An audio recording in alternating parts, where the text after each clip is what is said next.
Yes! Hello everybody, what's up? Musical jump scares indeed. How is everybody? Bloodcore, it's your first streamer, what's up? Welcome to the stream, I'm glad you could make it for your first time. My apologies if my voice is loud and obnoxious, almost as loud and obnoxious as my music jump scare advert. But hello there and welcome. Hello Signals, Static, what's up? What's up Step, how you doing? We got familiar faces in the building. Dr. Lucas, hello. Kit Kat Catsy, always good to see you. Lefty Bear, we got members in the building already. Yes. Faceless Art and Skills, hello there. Hello everybody. What's up Jack, Karina, JK Mal, Idiotic Bookworm. We got prize winners in the building as well. What's up everybody? I've got a beverage. It's the end of the month. It's the weekend. And you know what we're here for. How is everyone? It's really good to see so many of you choosing to chill and spend your weekends with me. We're going to be here for a couple of hours, or at least I am. You're welcome to join me because, of course, I'm not going to be doing anything else. I can't think of anything better to do with my weekend than chill with all of you guys and talk some little nightmares, predictions, theories, thoughts, speculations, observations, and other associated bull. God, it's good to see everybody, and it's really nice to be back chilling. How are we all doing today? Just a quick sound check as is customary. Let me know if I'm too loud, if the volume for my background is loud, because you guys should be able to hear some music playing in the background as well, just to accompany my dulcet tones so you're not just subjected to my face for the entirety of this stream. And yeah, it's great. Elon Tusk, who said Elon Tusk? Black Plasmatic, what's up? Elon Tusk isn't real, he can't hurt you. Yes, he can. You love that song, Signals? I do too. I absolutely love that song. I love all of them though. I love all of the work by Tobias Lilia. The soundtrack for Little Nightmares is just absolutely amazing. That song, by the way, is called Tiny Flickers, just in case you were interested. Also by Tobias Lilly. Karina, I am having a fantastic weekend. So far, it's not over yet. It's been a very lazy weekend. Well, it hasn't been a lazy weekend at all. I just finished work. It's going to be a lazy weekend for me because I'm taking 2 days off. But that's on account of the fact that I've literally worked like 90 hours this week. That's not even an exaggeration. It's like 84 hours I've worked this week. Let me read some of these. Gemini, just wanted to say thank you so much for streaming today. You are more than welcome. Went through a breakup yesterday and seeing the stream pop up on my YouTube page. Well, I'm so sorry that you're going through it right now. Life has a tendency of putting you through the ringer, JK, but I am here for you. I got your back. Don't you worry about it. Let's take your mind off the bad things and focus on the good. Something that I actually put in the description of this was a challenge that I'd like to extend you guys, and I challenged you to practice delayed gratification, because obviously we're all getting a little bit antsy, aren't we? We're getting a bit impatient when it comes to the release of Little Nightmares 3, and that's understandable considering we've been waiting since 2023, and we were, you know, they said, all right, it's coming out in 2024. We waited all the way through 2024, and then they said, yes, you have to wait until 2025. And we're like, very well, and we're still waiting. We're nearly 4 months into 2025. We're still waiting. It's understandable that we're getting a little bit, you know, edge of our seat, but by practicing delayed gratification, what we're doing is we're using that time positively. There's a saying that goes, you can't see the forest for the trees. And let me just break this down really quick. You see professional skiers who'll ski down a mountain. And they're going down there at like 70 miles an hour between the trees and like super quick, dodging through all of this, all the wood and things like that. And you're thinking, how don't they crash? And it's because the professional skiers, they don't focus on the trees. If you're going down the mountain at 70 miles an hour and you're thinking, oh my god, trees, there's so many trees, I can't see the trees, you're going to crash. because you're focused on the trees. Professional skiers focus on the path in between the trees, and they never lose sight of that path.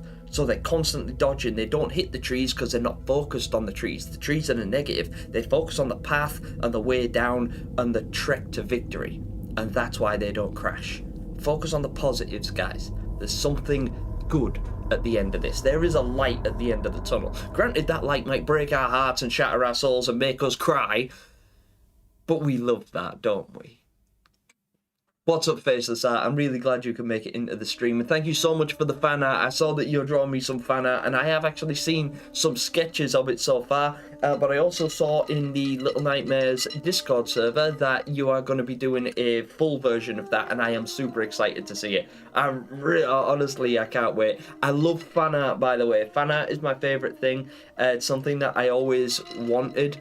And it's not the kind of thing that you can ask people for. I'm like, hey, draw a picture for me, you know, because especially when you get people as skilled as, you see what I did there, as skilled as Faceless Art is, because professional art takes a long time to do, a lot of commitment, it's very difficult. I know that because both of my parents are artists. I tried my hand, I'm not very good, but even when I do my modest art, it's like pretty reasonable. The amount of time and effort I have to put in to create something where you can actually tell what it is. Bloodcore, you're excited to theorize? I'm excited to hear what you come up with. I have a theory that the guest-like creatures are clones, and that's why there are so much of the same model. You know what? It could actually... that could absolutely be. And you know what else? There was a theory about the factory. Before anyone knew it was a candy factory, I think it was just Jord theorized that the factory was actually producing guests. We don't think that anymore, or at least I don't think that anymore. I'm not sure how many people do.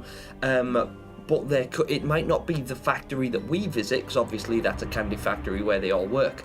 And obviously we can do the boring theory of, well, obviously the game developers have limited amount of assets that they can use, and to create, you know, to give each guest an individual appearance would take up too much bandwidth and just be impossible to do, which is also true, but that's dull, isn't it? As far as the Nowhere goes, every guest would be an individual, unless they were a clone. So it does stand to reason there that there could be a cloning facility of some kind. Or at least a deeper reasoning behind it other than game development. Have you completed a hard to the core achievement yet? Yes, I did, but it was a very, very long time ago. Like 6 years ago. Because it was when the game first came out. I did platinum the game like straight away. It was like one of the first things I did.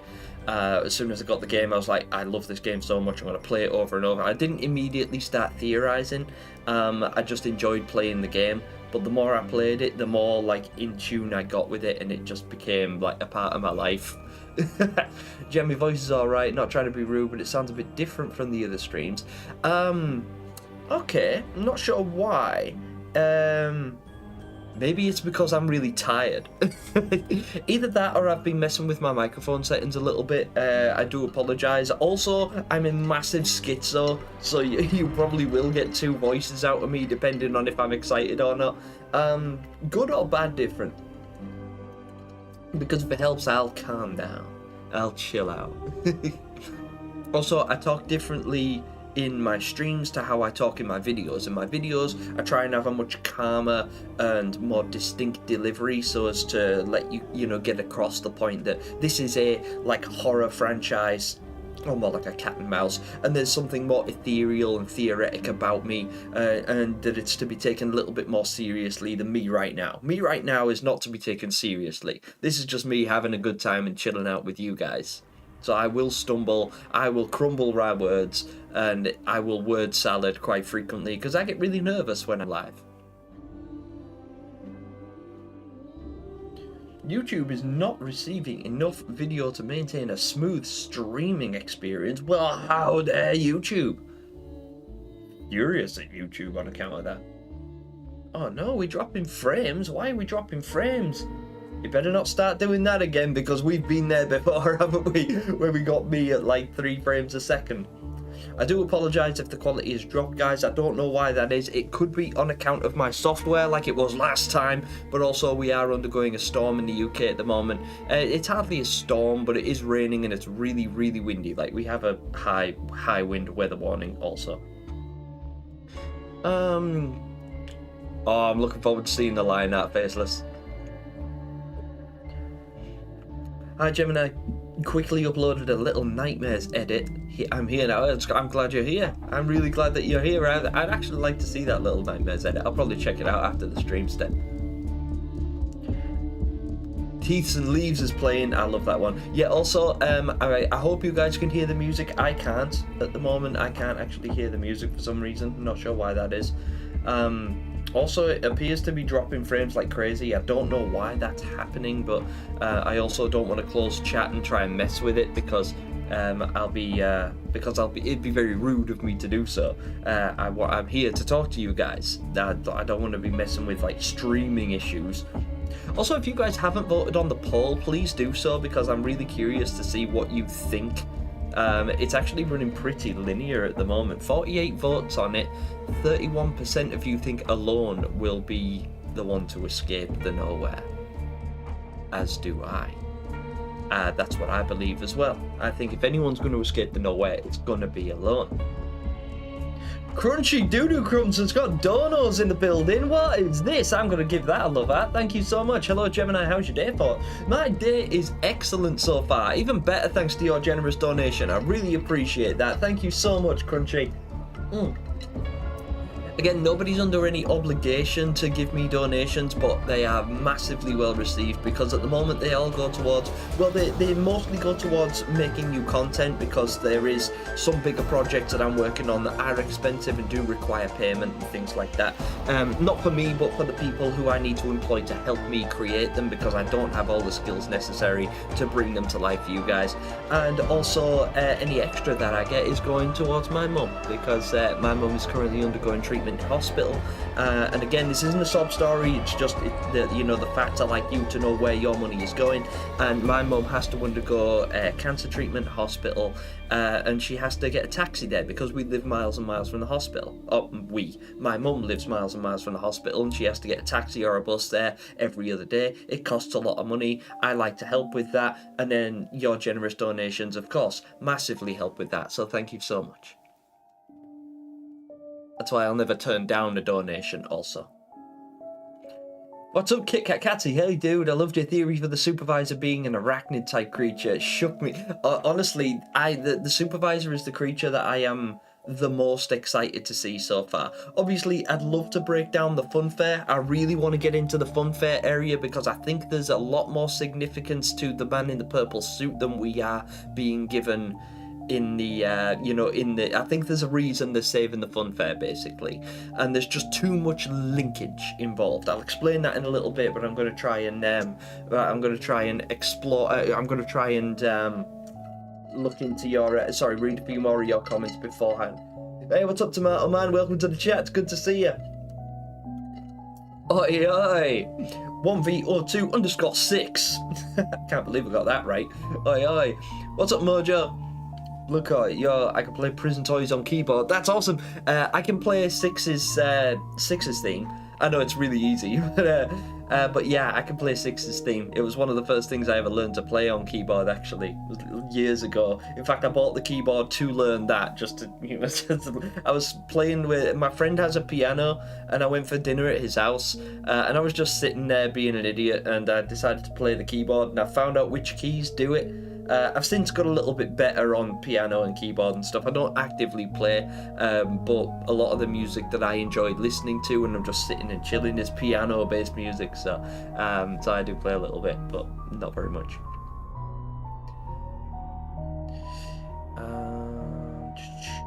By the way, I just finished watching a Dave Mervick interview before coming here. I forgot there was a stream today. Well, I'm glad that you were able to catch it. Really happy you're here. And also, I like watching Dave Mervick interviews. I've watched some of the old interviews where he was talking about Little Nightmares 1. They're seldom seen interviews as well. It only had like 120 views on it or something like that. But he does actually reveal some things in there that I found absolutely paramount to my theory crafting moving forwards. Why won't they acknowledge that the bright part is literally just part one of a single chapter? Yeah, exactly. It's something else. I personally like the more bright aesthetic of Little Nightmares.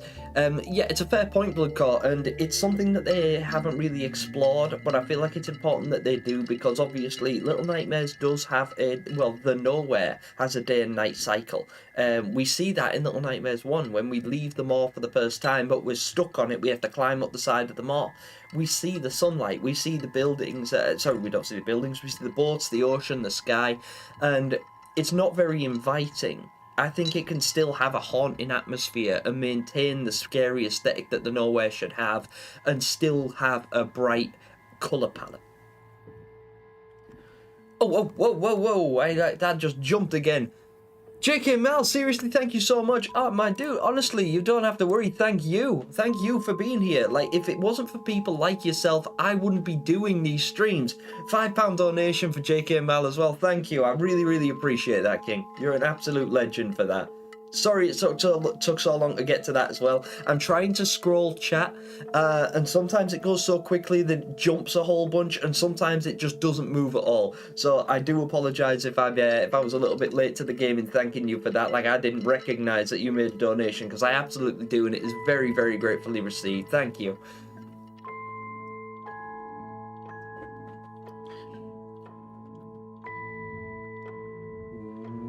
Don't think the factory produces the workers, because then why would they have to be fixated in their working position type? Yeah, exactly. Yeah, I don't think that particular factory is creating the workers. It was just when we first saw the trailer, you could see them all on the, because they're all so heavy and they have to be carried around the factory in order to work on the conveyor belts.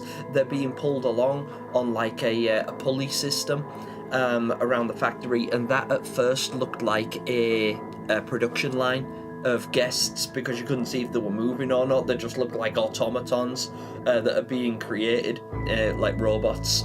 But I don't think that's the case either. I think you're right, Step. I think the guests look the same because they come from the same dream. It's impossible to create new faces, so it makes sense. And that absolutely is true. Tomato Man is absolutely right. You cannot create new faces. The human brain, while the most complicated piece of machinery known to humankind, it's not limitless, at least not that we know of. It's limited to the things that we've been exposed to. So it's the same reason you can't imagine a face you've never seen. Even when you think you can, and artists are particularly good at this. If you draw a person you've never seen, you can. You can make up a person that you've never seen and just invent a character, but that character will be made up of faces and shapes that you have seen at some point or another and blended together. It's an expert way of blending faces. It's like what's it known as? Pareidolia. The same reason you can see animals in clouds, or if you see shapes in shadows and things like that. I'll give you an example that I use quite frequently. Try to imagine a colour that you've never seen. Just give it a try, because you can't. It's impossible. I'll wait. You can only imagine colours that you've seen on the spectrum, and you can imagine every colour in the spectrum, but the truth is we've seen pretty much every colour, and the colours that you can imagine that you've never seen before are all just variations of other colours. Like, I'm looking at these colours of the donation tags now. One of them's blue and the other one is teal. Sorry, it's sort of a turquoise, so we got teal and turquoise, so it's like a bluey green and a greeny blue. Right? But notice that no matter how far along the spectrum you go, you could get them to a point where they're purple, but you'll still have seen the colour before at some point. You can't imagine a colour you've never seen, because it's physically impossible, because your brain has no data by which to process that thought. So it can't be done. Same reason you can't see faces. And the way the Nowhere works is, if you dream about, so it's a dream world, so everything that exists in the Nowhere is a manifestation of the visitors that go into the Nowhere. So there is a good chance that these children are imagining these characters based on existing characters in their real life, and are therefore limited by their own limited imaginations. So yeah, Tomato Man is absolutely right. What's up, Keith? How you doing? It's great to see you in the stream. Signals Are Static says, I noticed that they are putting more bug entities, candy weevils, supervisor having 6 arms like an insect, and the beetles, maybe there will be a bug themed boss. I think I agree, because at first, when I first saw the cover art, I thought that the giant rhinoceros beetle was going to be a boss of its own, until I saw that they were like a minor enemy, and I know that they're like still like, you know, as big as our characters and definitely a threat. Much the same as the leeches and the hands, but yeah, it is really cool to see insectoid enemies being introduced, especially considering how intrinsically linked insects and bugs are to childhood fears. You know, a lot of people are afraid of spiders and wasps and ants and stinging insects and centipedes and stuff, but it wasn't really addressed. At least not outside of like the leeches, because they're kind of slug-like or worm-like, but I personally find the most disturbing types of insects. I particularly like insects. I'm kind of weird like that. But insects with a lot of legs tend to be what does it for me. Fast-moving, sharp-legged insects, like spiders and centipedes and things like that, I find the most unsettling. I still like them. Like, I'll still hold them and catch them and stuff like that. Like, put them in a safe place, because I don't kill anything. So whenever I find a bug in my house, like if I find a wasp or something in my house, I am the kind of guy that will capture it and put it outside rather than bash it. But yeah, I think that the supervisor is going to be a play on the most insectoid type enemy we've seen so far. And then, of course, with the beetles and the moth. Well, they did have moths in Little Nightmares too, but they weren't really an enemy. They were just kind of like a background asset. Nintendo Gamer Kid says, guys, I figured out the culprit behind the signal tower is Adachi and Ameno Saguri from Persona 4, and the Nowhere is part of the metaverse from all the games. Yeah, that could absolutely be. Also, I'm bleeding right now, so forgive if I keep making horrible faces, it's because I have like a scar, like a cut inside my mouth, and it's like constantly bleeding. And that's all I can taste at the moment is blood, and it sucks. It's like kind of gross. So I do apologise if I keep making a face like like I can smell something bad. It's because I can taste it bleeding, and it's gross. It does taste like copper. I've been trying to get the hard to the core achievement for the past 2 months, and I've been so close twice, but I died from small mistakes or I got too impatient. It's been driving me insane.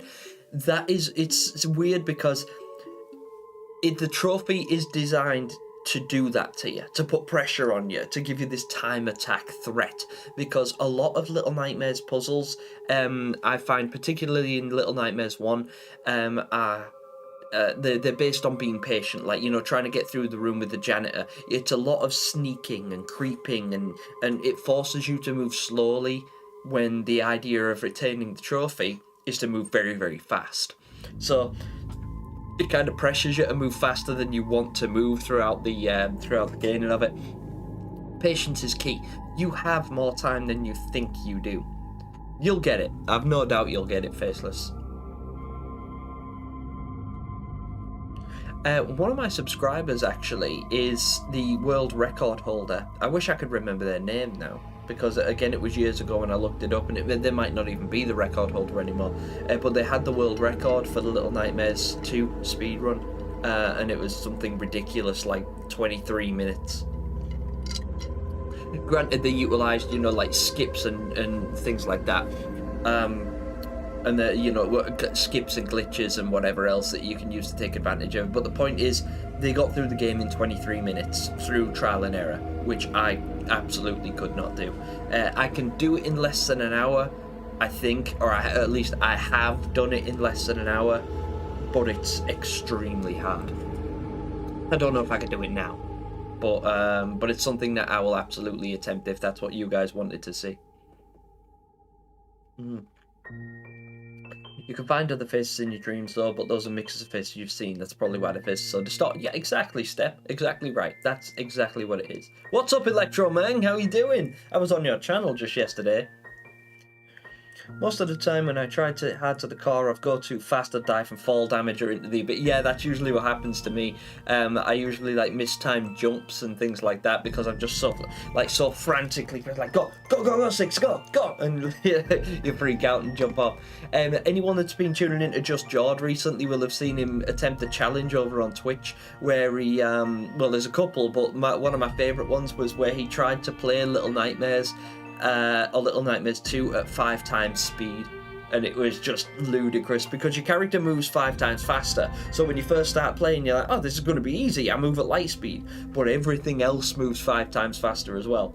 So the hunter, as soon as you got to the hunter's not like bang, reload, bang. The hunter's just like boom, boom, boom, boom. It's like so relentless. I'm like, oh my god, it was great fun. It was loads of fun to watch. You guys should check that out. If you guys don't know who Just Jawed is, his channel is linked in the description because he's also a very valuable member of my Boom Squad, which is my channel membership program. And Just Jawed is a large part of the inspiration for me becoming a Little Nightmares theorist in the first place.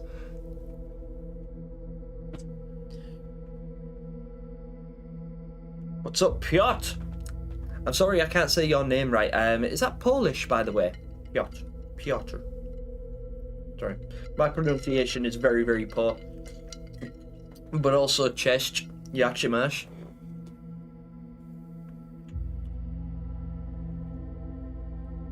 Bring back 1 frame per stream. No! No tomato man, like doing the robot.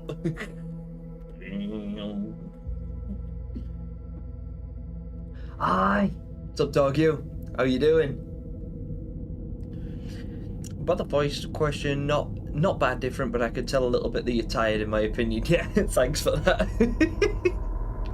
As long as you enjoy the stream, we're all good and grateful. Thank you so much. Yeah, I'm glad it's not too bad because I am exhausted. I had a couple of projects and it was just crazy, absolutely crazy. I only intended to work on 1 project last night, but I thought, well, if I can sit down and get them both done back to back, I can take the entire weekend off, and I really want this weekend off because I've got some things, my own personal projects that I want to work on, but I'm unable to do that when I'm working for other people. And don't get it out of context, so don't take me wrong. I'm very grateful to be able to do the work I do with the people I work with / for. But it necessitates me working to their time frame, which is largely based in America. And I live in the United Kingdom, and the people I work for, so they say, like, you know, I need this on my desk by 5 p.m. That means I have to be at work here until like 4 in the morning or 6 in the morning and stuff like that. So last night, I didn't sleep, but just straight up did not sleep. So yeah, I'm exhausted. Hence why I'm drinking this. So glad I can make it to you live. I'm so glad you can be here, Mono Games. It's always a pleasure to have you. You love my videos. I'm really grateful for that as well because I work very hard on my videos. Also noticed that the fairgoers have a lifted eyelid and holes. Maybe I'll draw them and put them in a video on my channel since I already made 3 pixel animation. That'd be awesome. I'd really like to see that. And honestly, I haven't put enough thought into the fairgoers. I should really check them out because when I first saw the fairgoers, the only thing I could concentrate on was that one particular scene where Lo and Alone are creeping behind. There's 2 that look like security guards in like big black like overcoat looking garbs, and they're facing away from Lo and Alone. But when I first saw that, I was like, is that the ferryman? It's not. But it was suspicious. But then once I noticed it wasn't the ferryman, I was like, they're just guests, you know, and I dismissed them in favour of, I can't remember what I was looking into at the time, Monster Baby. I was doing research on the Monster Baby, because that was the only boss that had been revealed to us. This was before the supervisor was a thing. Or at least a thing that we were all knowledgeable on. I've lost where I am. There we go. I think you're right. Lo will, unfortunately, be the only one to escape. It's going to be so sad. Yeah, I agree. I think so too. I might be wrong. I don't know. Like I said, there's a lot of speculation. Thank you for this, by the way, because my favourite theory in the whole world that I see in my comments section is Gemini works for Bandai. and I don't. But they're like, oh, he knows too much. He drops spoilers. I don't, I guess. But like yourselves, I've been waiting for the past 2 years, and we have a limited amount of information to go on, so naturally we're gonna theorize. And if you comb through frame by frame, there is a lot of story in the trailers to break down.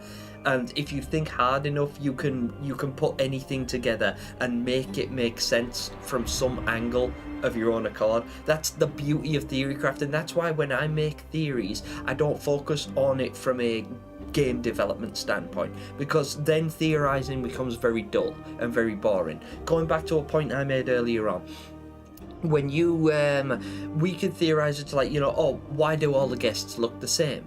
And that is a thought-provoking question within the nowhere, because like, oh, why do all the guests look so similar? There could be a reason for that, when the truth is the real, actual, genuine reason is that from a game development standpoint, there just aren't enough assets. It would take too long, it'd take too much bandwidth, it'd take too much time, and it just wouldn't be worth doing from a game development standpoint.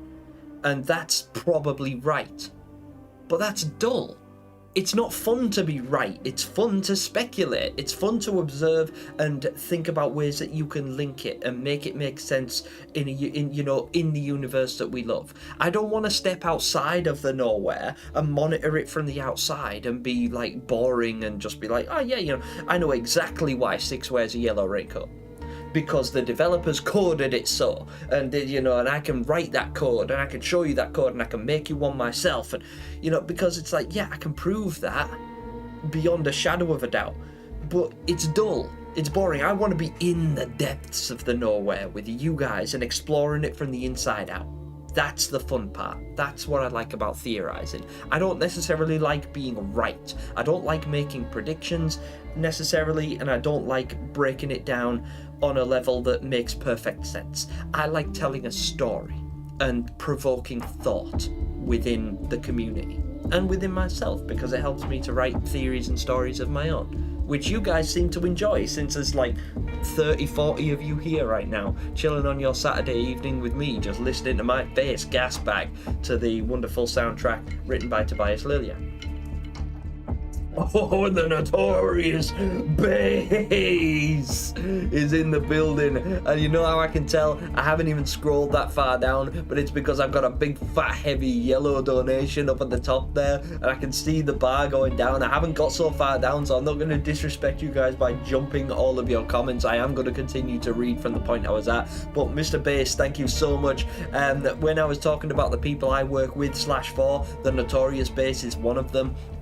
And just real quick before I forget, because I'll give him another shout out in a minute, but the Notorious Bass is one of the best Resident Evil players on the face of the earth, and I am not just kissing his ass because he's given me a generous donation there. He is legitimately, check out his channel, click on the link, like click it right there. He's also he's linked in the description as well. I'm not kidding, the guy is bulletproof. Let me just bring up my chat, because my screen currently says not enough memory to open this page, so my chat is dead, so I'm just going to close that out and reopen it if it'll let me. Reload. There we go. Right, sorry about that guys, my chat decided to give up on me. There are some like minor internet issues going on at the moment. I do think it's to do with the weather though, because my frames have stopped dropping, so that's very nice. Right, let me just scroll up and try and remember where I was. I'm so far behind on chat. I do apologise guys. I am going to be trying to read the majority of these, but it's very difficult, especially considering I want to keep up. Oh, and it's also cut a bunch of them off. It starts with Bloodcore though, so I'll start with Bloodcore, but that's as high as it'll let me scroll at the moment. I'm very sorry about that. It's cool that Six's theme starts with FED. I don't know if it's a reference to Six's Hunger, but yeah, that is still cool. And I thought that as well, because that's the way I used to remember it, was feed me. Feed me. Yeah, really good observation, that Bloodcore. Piotr, new here, where you from? I'm from England. I live in the UK. I have a lot of friends from all over the world, some of which are from Poland. One of my closest Polish friends is called Piotr. and I can't pronounce his name either, so he just has me call him Pete because we are British and uncultured. But I've learned to speak a very, very little bit of Polish. So forgive me. I do try to address everyone's individual native tongues if I can speak them in any capacity, but usually it's just hello and how are you. Like in Polish it's cześć, which is hello, and then jak się masz, which is how are you, or I usually just say siema. Yes, Jem is from England. There's definitely going to be some crazy stuff in the fun fair. There's a reason that Supermassive didn't want to have anybody else work on episode 4. They didn't trust it a bit. Yeah, exactly. I think that there's a very, very deep intrinsic reason why Supermassive created the fun fair, and they included it in both the video game and in the Sounds of Nightmares podcast. There has to be a reason for that. Modern Games, do you think we're getting a release date for the first game's anniversary?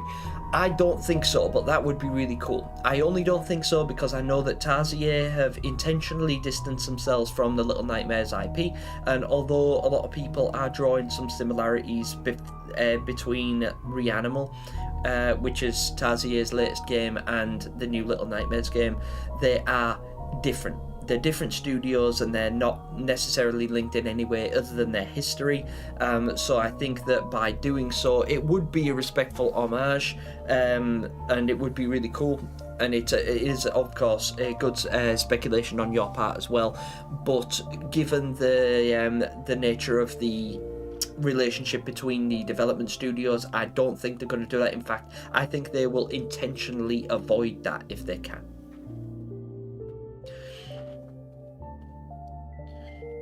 Hey friends, what's up Fulcrum? Welcome to the stream. It's great to see you in the chat, as always. I had a dream that there was a new trailer called Best Ends. That is a dope name for a trailer. I like that a lot. It was Love and Alone in a grey wasteland climbing a diner sign, and then it cuts to Alone being carried away by a bird, and it ended there.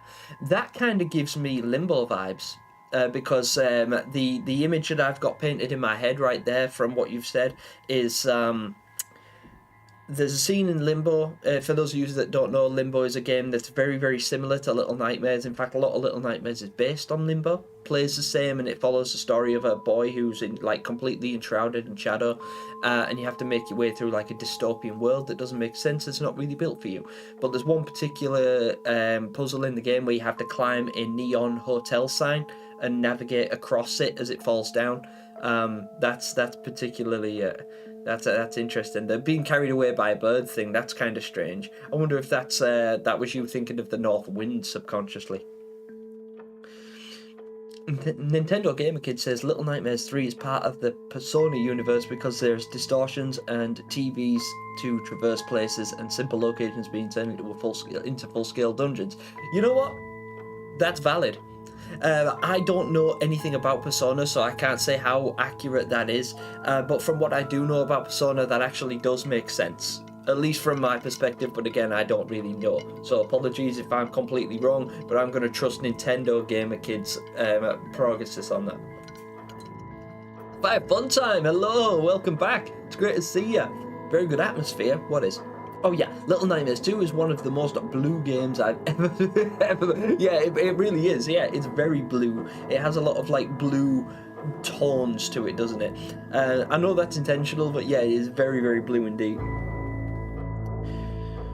Bro, signals, I'm jealous. Why do you keep getting Little Nightmares dreams? I want those too. Yeah, I actually have dreams about Little Nightmares. It shows how much I think about it. But often I will dream about the teacher. She literally is one of my worst nightmares. People think I'm playing it up. When it's you say he plays it up for the camera. He's so scared of the teacher. I really am. She puts the shivers up me. She makes me so unnerved. I also learned something really eerie about the teacher. She was designed, at least her structure, her facial structure was designed on a bird, which I'm actually trying to implement in a upcoming story of my own in a little way. But I'll save that for another time because it's a reveal that's to come down the line, and it might be months before I actually get it done. So I won't bore you guys with that just now because you'll forget by the time. But I learned that the original design for the teacher contemplated giving her wings. Can you imagine how horrible that thing would be with wings? Even if she didn't use them. Like, even if she didn't use them to fly, because you couldn't necessarily... I mean, she could, and that would be horrible. If you guys escape... You know, imagine that. You escape from the school, you know, you slide out of the vent, you land in the bin, you go running across the city towards a hospital, and she leaves the school and comes... Some freakish owl from the depths of Hades just comes screeching through the sky after you. It would be awful, wouldn't it? Oh gosh, it's so horrible. I mean, it didn't fit with the game's theme, so they abandoned the idea altogether. But how horrible would it be, even if she was just like, even if she just had the wings? You know, she was just covered in feathers and she would just like trundle around. I can kind of imagine her wearing like a feather coat. You know, like maybe when she's not teaching, you know, she finishes work and she goes home and she wears a big coat covered in feathers. That's also peculiar as well, because we only ever see the characters we know and love wearing the same outfits, because video game logic. But apart from Mono with his different masks, and Six, I suppose, because you can unlock different masks for her too. But imagine the residents in other clothing. Like, imagine the chefs without their chef clothes. I know that they sleep in them and everything because of the nature of the nowhere and things like that. It does make sense that they actually sleep in their chef clothes and maintain that aesthetic so that you know that they are in fact a chef. He even sleeps in his chef hat and mask and garb and everything like that. But imagine they didn't. Imagine they went so far as to be like, yeah, you know, well, it's his day off. He's not a chef. What's he going to wear? And he's wearing like a tuxedo with his cigarette. Oh no. Oh, Osama Ahmed, hello. Welcome to the stream. It's great to see you as always. One of my favourite things to think about in the series is wondering what life circumstances and what kind of life the rest of the kids had aside from New. Yeah, absolutely. Ever since The Sounds of Nightmares, I've been really curious about what led the children we meet in the Nowhere, the visitors that we've had the pleasure of meeting so far, what brought them there, because it's obviously some kind of trauma.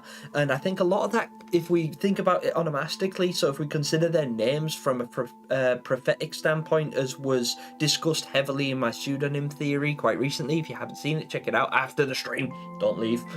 But if you consider their names from that perspective, it does kind of give some insight as to what they could potentially be going through, or at least what they are afraid of the most.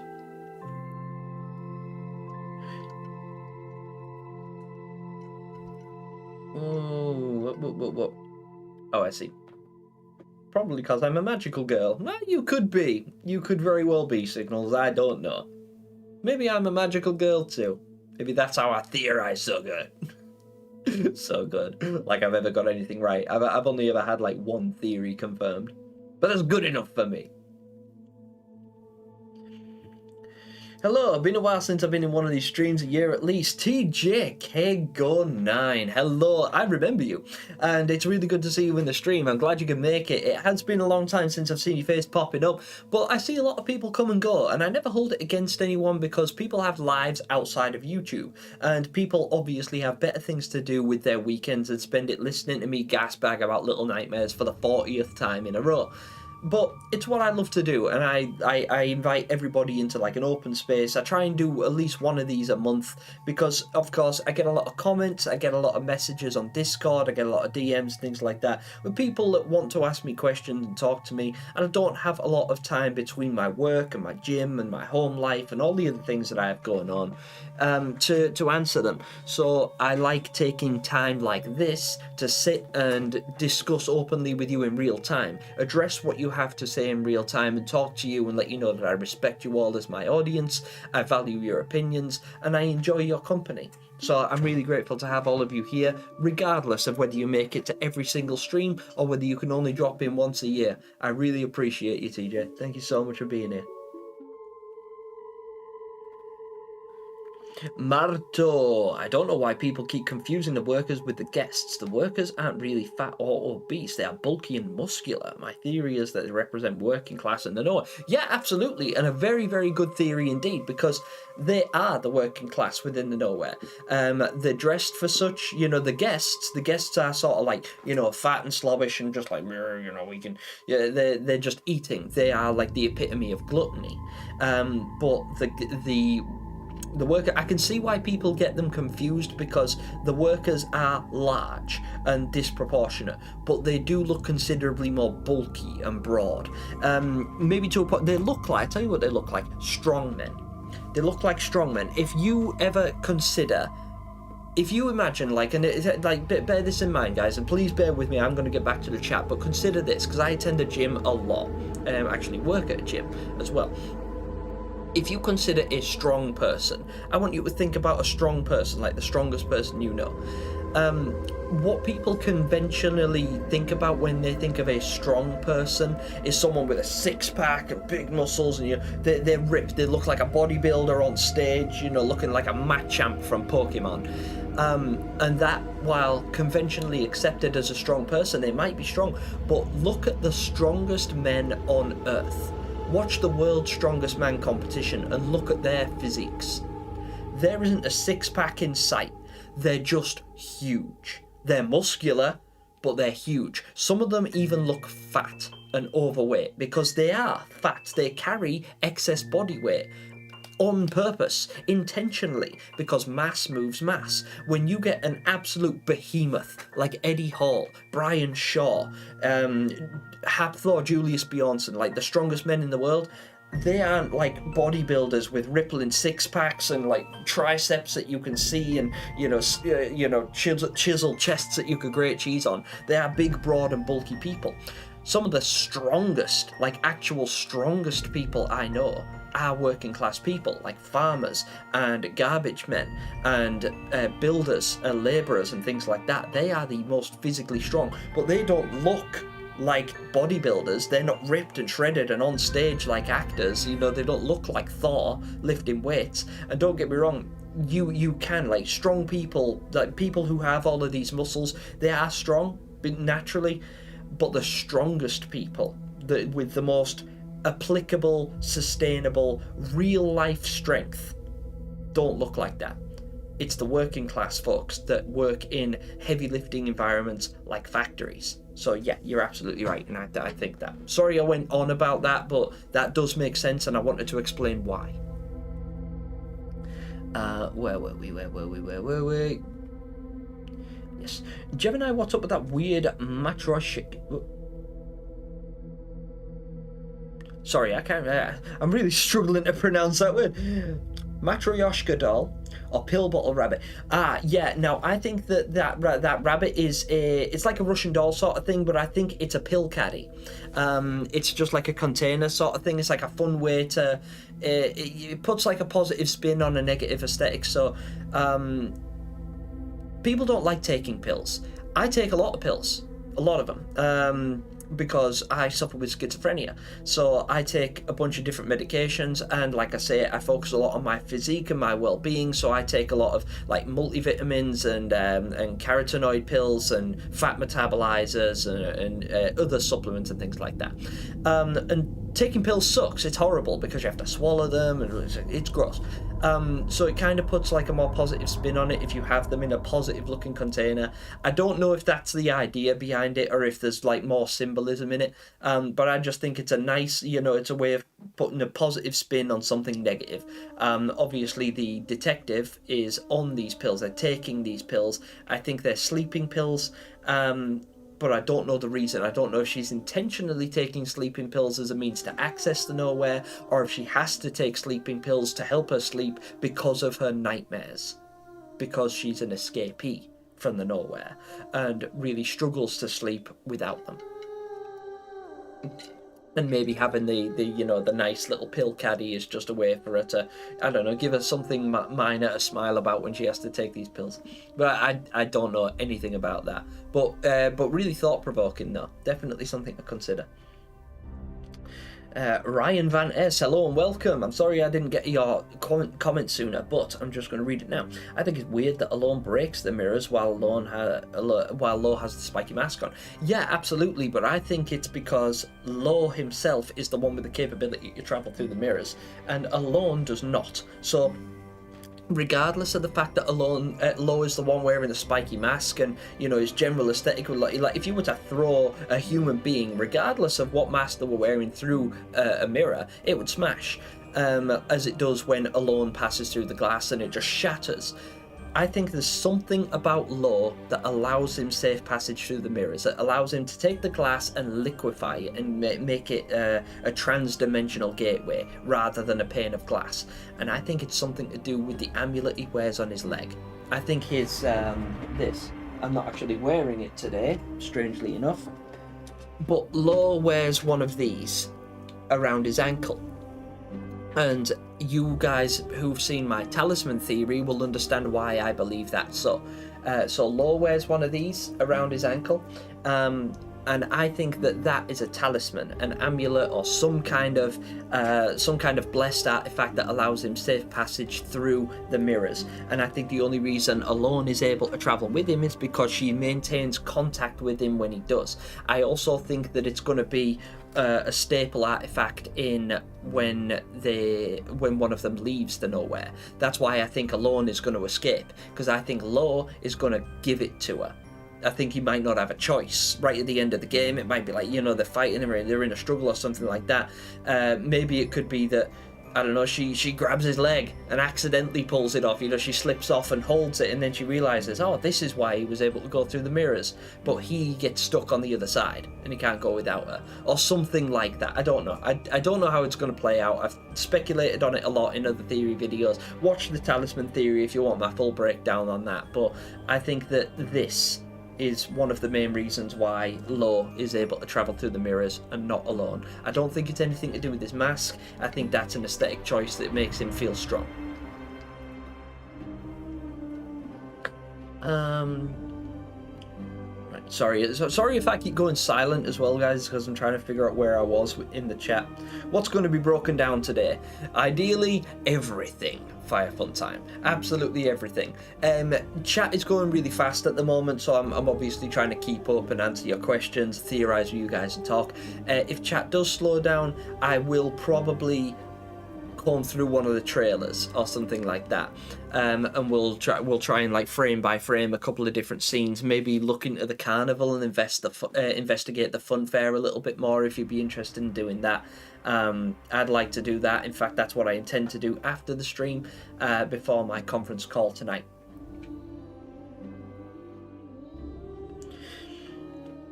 I noticed that the design looks really similar to a Japanese cartoon called Usavich. It's a show about rabbit convict in Soviet prison camp. That's interesting. Usavich. I'm going to write that down. No, I'm not. My pen's missing. Comment that to me, please. Drop it in a comment in one of my videos. I read all of my comments, so I will recognise that, but I'd like to investigate that a little bit more. Which is interesting because Tape Girl is also trapped in a prison-like complex. Yeah, absolutely, and that adds more credence to your theory right there. Yeah, please comment that to me, because I'd like to do a bit more research on that. Navarro says, yo Gemini, I literally just uploaded my Little Nightmares animation on my channel. Would you maybe like to watch it someday? I absolutely would, Navarro. That sounds really exciting. I love Little Nightmares animations.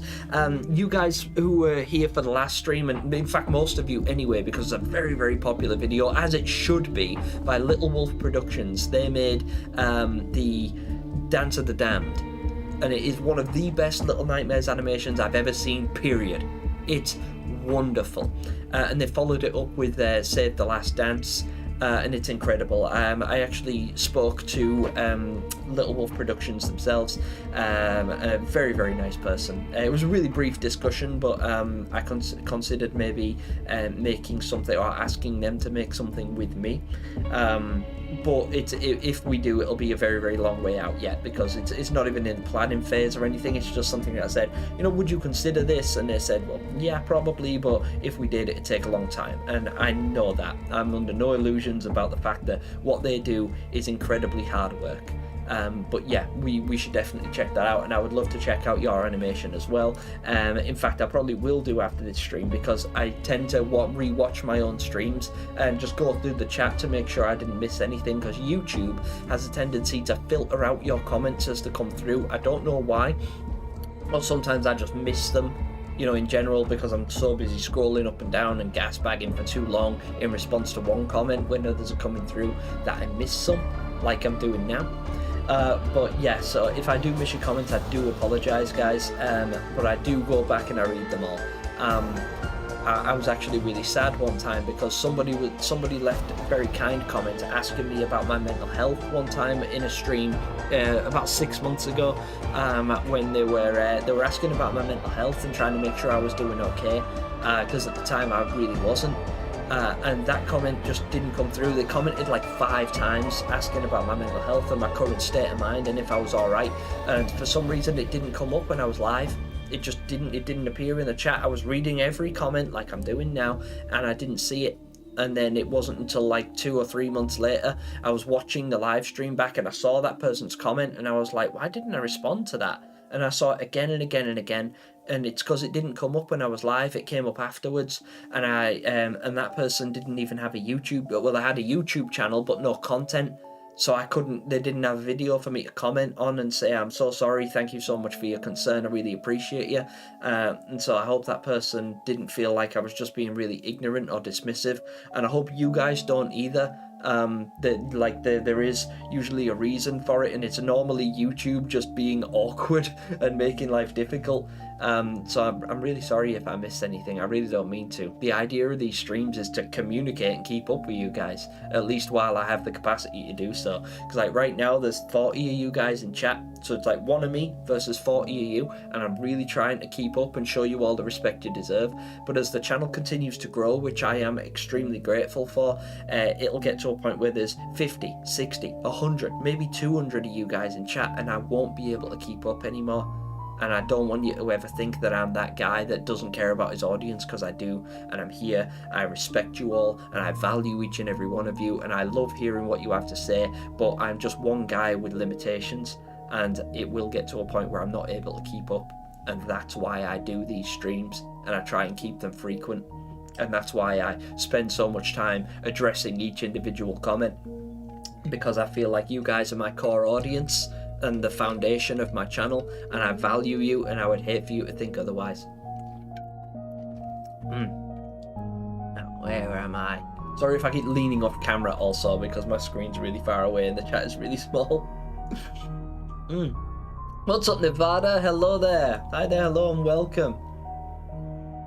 Hey, Bananoa. I'm so sorry, because that looks like, I don't know if I pronounced that right, but you know who you are. You're right under JK Mal. My pronunciation is terrible when it comes to other dialects as well, but to me that looks like it says Bananoa. So I am very sorry if I'm mispronouncing your name, but hello and welcome, and I'm really glad you're here.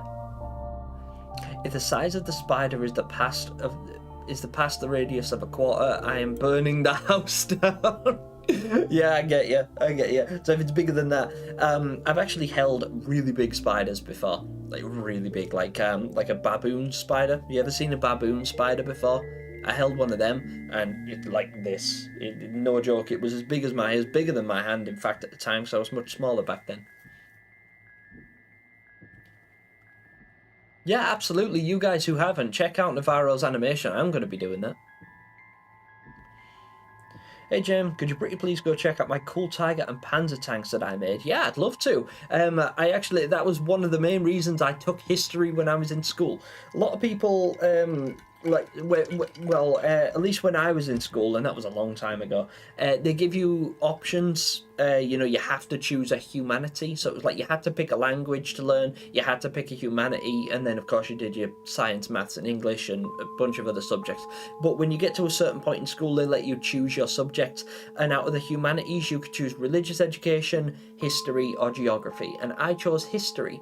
Not because I was interested in society or politics or anything like that. I was interested in war. Not for any morbid sense, but because I was 15 and I like tanks. I like tanks and weapons and war games and things like that. I was interested in that. I didn't really recognize the value of history back then. I do now. Like, I use history as a reference point in a lot of my theories. You guys will see me speculate a lot on history in my videos, but I did very poorly in school when it came to history, other than when we were doing about the actual weapons. So yeah, I would love to see your tanks.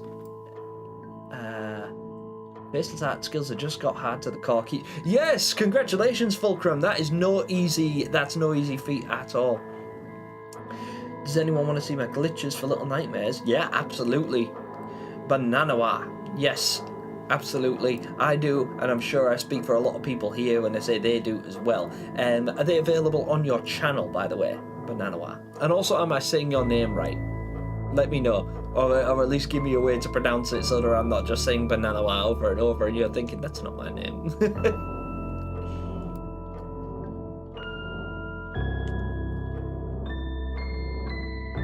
When Otto enters the nowhere, have you seen a little girl with short black hair just turned 9 last month? Yeah, it's like, yeah, red flag. Red flag. Yeah, I'd be like, yeah, nah. And even if I did, I wouldn't tell you, creepy doctor dude. Ah, damn me. I am absolutely miles behind on chat. I am going to skip a couple of comments, not, just because like some of them are you guys addressing each other, and I don't feel like I need to read those, and I'm just falling way too behind on chat. So forgive me if I miss anything important, but I'm going to try and only read. Gemini acting like he wasn't evil in George's last stream. I'm not apologising. That was the aim of the game. He challenged us, okay? George said, and I love George my heart and soul and have all the respect in the world for him, but George said, you guys control my game. And he gave us the capability to do so, and then he said, ha ha ha, I can beat you guys. Yeah, I can see you thinking, I've sussed you out. And he did. He had us beat through a lot of it. But I sussed out a sneaky way of like timing certain effects. Like, so for those of you guys that don't know, Just George did a live stream over on Twitch where he let us control the character. So you could type an input into chat and it would physically affect Six as he was trying to control her. So he'd be running forwards and then one of us would click jump. Like, we'd type in the word jump and it would jump without his input. So she'd just start like randomly jumping, randomly crouching. She'd run forwards and then run backwards of her own accord, and he had to keep on like adjusting the controls, and it was really difficult for him, and it was so much fun. And I found a way to time that so that I could he'd be running towards an edge, and then I'd make him like scoot off towards the screen so he'd fall off, or like I'd let him climb like 3/4 of the way up a ladder and then jump. He'd dive off the ladder and she'd just splat. It felt cruel by the end of it, but it was loads of fun. Bracken. What will happen in Reanimal? I have no idea. I have absolutely no idea. I think I have like an idea of the basic premise, but I feel like Reanimal is going to step outside of our comfort zone, or at least what we expect, because what's different from Reanimal, well, there's a lot different about Reanimal to Little Nightmares in general. The aesthetic is very similar, but the stories are different. And one of the major differences in the storyline is the narrative. The fact that the characters have dialogue, and I think Dave Mervick himself from Tazia Studios stated that they're stepping outside of that ambiguous aesthetic by giving it a narrative that you can follow. So they actually have a storyline that is communicated to us using dialogue. Notice that there's no words spoken and no legible text in Little Nightmares. Everything is up to interpretation. Whereas Reanimal, the characters talk to each other. And there is like a narrative, like a narrator that speaks over and sort of at least gives us an idea of what's going on vocally, so that we're able to process it without just watching and then guessing with our own interpretations. And I think that's going to be largely different. And while I do think I have some ideas on what's going to happen in Reanimal, and I think, you know, the children are going to somehow be transformed into the animals eventually. I won't expand on that too much now because I do intend to make a theory on it, and I also wanted to talk to Jord about that as well, a little bit before I start deep diving it. But I do think that the major difference is going to be that they're going to, like, we're not going to have to guess. We can guess now, because we're theorizing. You know, in the early days of development, before we were able to actually play the game for ourselves, we can guess all we want, but like, we're theorizing about Little Nightmares because we know with pretty much solid concrete evidence, as is clear from Very Little Nightmares, Little Nightmares 1, Little Nightmares 2, that they're not going to answer any of our questions, and if they do, they'll give us loads more questions to answer them with. So they're gonna leave it open to interpretation. Whereas Reanimal, it could be completely different. Like, by the end of Reanimal, we might know exactly what's going on. We might know exactly how it ends and exactly why, because they're going to tell us, and that might be the case. Could be completely wrong, I don't know, but that's the impression I got from Dave Mervick's interview when I watched him speak on the matter the other day.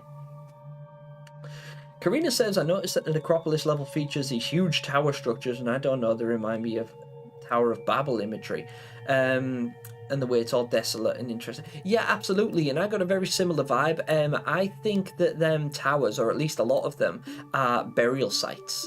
I think that them huge spiraling towers that are full of like urns and pots and things like that are like burial sites, similar to how the Egyptians. So I watched a documentary the other day on ancient Egypt and the pyramids and how they were built and everything, and basically they found these 4,600-year-old tombs of people with spinal damage, like thousands of people with thousands of skeletons that all had spinal damage, and they put a lot of that down to the fact that they were the ones who built the pyramids, and that's why these tombs were surrounding the pyramids in the ground, and there's thousands of them. And they're all laid out very similar to how the necropolis is. It is in fact a necropolis. It's an Egyptian necropolis, but the difference is, rather than being stacked like that like they are in France, in the catacombs and stuff, they're neatly aligned, kind of like a graveyard. And then the pots and the little burial sites are all erected slightly like tombstones, the same way we have here in the West. But that's what I think those towers are. I think those towers are built in memory of the people who built the necropolis. Maybe the people who built the walls surrounding it, because that's very pyramid-esque, isn't it? Not in the shape, but as in the structure of it. Like, it was built to keep something out, or contain something within. Have you heard of Playdead's Inside or Limbo? Yeah, in fact, we talked about Limbo a little bit earlier on, and I've played Limbo to its completion on the channel. I thought it was very good. I've watched Jacksepticeye play Inside, and it's one of his favourite games, especially one of his favourite indie games. It is fantastic, very much enjoyable, but I haven't played it myself. But yeah, both fantastic games. Hey Gem Chat, hello, Notorious Base, and thank you so much for your generous donation, my brother. Massively appreciated, as always. Again, quick update for you guys. I have been featured on the Notorious Base's channel more than once, because we've done collaborations where we theorize together, but not on Little Nightmares. We theorize on his specialist game, which is Resident Evil, and the franchise surrounding which, because we are expecting a release of Resident Evil 9, hopefully this year, but more likely next year. And I was very generously featured on that channel alongside the Notorious Base and the legendary law expert Mr. Tips, and it was a lot of fun. If you guys would like to check that out, I'd really appreciate you slipping over to the Notorious Base's stream. Obviously you'll find him in the chat right there, so you can go straight to his channel, or if you're coming here afterwards, check my description, because the Notorious Base is a member of my Boom Squad and is therefore linked in the description of this video. Erin Cobb, how the hell do you keep coming up with theories? Every time I try to come up with a theory, I just can't think of anything. Do I have a skill issue or something? I don't think it's necessarily a skill issue, Erin. I think the fact is we are limited to how much content we actually have to theorize on. So when we consider a franchise like the Notorious Base's Resident Evil, for instance, that is like It's been going on for 3 decades. Like, the Resident Evil is like 30 years old, and there is like 30 different games. And there's movies, and there's books, and there is fan fictions, and there's everything. Like, if you can imagine a piece of media, it exists with regard to Resident Evil. So theorizing on it would be very easy to do because it's so expansive. Whereas Little Nightmares, particularly Little Nightmares 3, is extremely limited. By design, intentionally limited, because and as discussed a couple of minutes ago, they don't talk to each other. There's no dialogue, there's no legible text, and the text that there is still ambiguous. It's mysterious, isn't it? You know, oh, my window nearly blew in then. Something just cracked. Sorry, yeah, there's a storm going on at the moment, and it's making me a little bit nervous, so apologies for that. Where was I? Anyways, so Resident Evil would be easy to theorize on, but Little Nightmares is difficult because they limit us to how much we actually know. Whereas with Resident Evil, we have solid, concrete evidence that this is what's actually going on. Whereas with Little Nightmares, even when we think we know, we don't know everything. You know, that like we can theorize on. There's people like we all played the same game, right? We all played the same game. We all witnessed the same character. We all followed the same story. Yet a lot of us have different theories and speculations and our own interpretations of how the game ends and what it represents. And that is by design. It's intentional, and that's why theorizing on Little Nightmares is difficult. But no, sorry, that's why it's fun. It's difficult because we're limited to how much we actually have, especially Little Nightmares 3, given all we've got is a bunch of screenshots and then 3 trailers. We don't have anything else to go on, and that is not very much information by comparison to Resident Evil's 30-year history. But, a little tip. Whatever you come up with, theory-wise, regarding Little Nightmares, cannot be wrong. Because the entire thing is intentionally ambiguous. It's supposed to be interpreted individually. I think that the main reason that they hide the characters' faces and they don't give them a voice or a personality or a specific religion or skin color or native tongue or anything like that is so that we, the players, can project ourselves and our own personalities, our own beliefs, our own fears onto the characters that we control. So if you are an exceptionally brave and strong and well-developed forward-thinking person and you're in control of Mono, you will perceive Mono as a strong, brave, forward-thinking character. But if you're quite nervous and cowardly and scared and anxious person and you control Mono, then Mono's actions will reflect your own, and therefore Mono might come across as a scared, anxious and more reserved character, if you know what I mean. And because you don't necessarily get a look at his face, at least not until the end of the game, and he doesn't speak, so you'll sort of if you imagine Mono speaking, you'll probably imagine him speaking with a voice that you got to invent. It's the same as reading a book. If you read a book instead of watching the movie adaptation, you will have your own interpretation of these characters without a description. With a lot of books, you'll read a book and then you will get an understanding of the character, but they won't necessarily describe that character. They'll let you do that. They'll let you come up with your own image of what this character is supposed to look like to you in your head.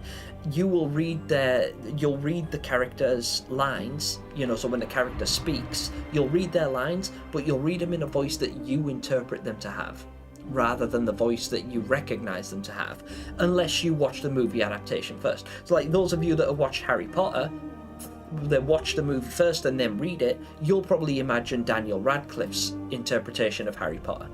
Whereas if you read the book first, you'll imagine your interpretation of Harry Potter and what you think Harry Potter looks like, what you think Harry Potter sounds like.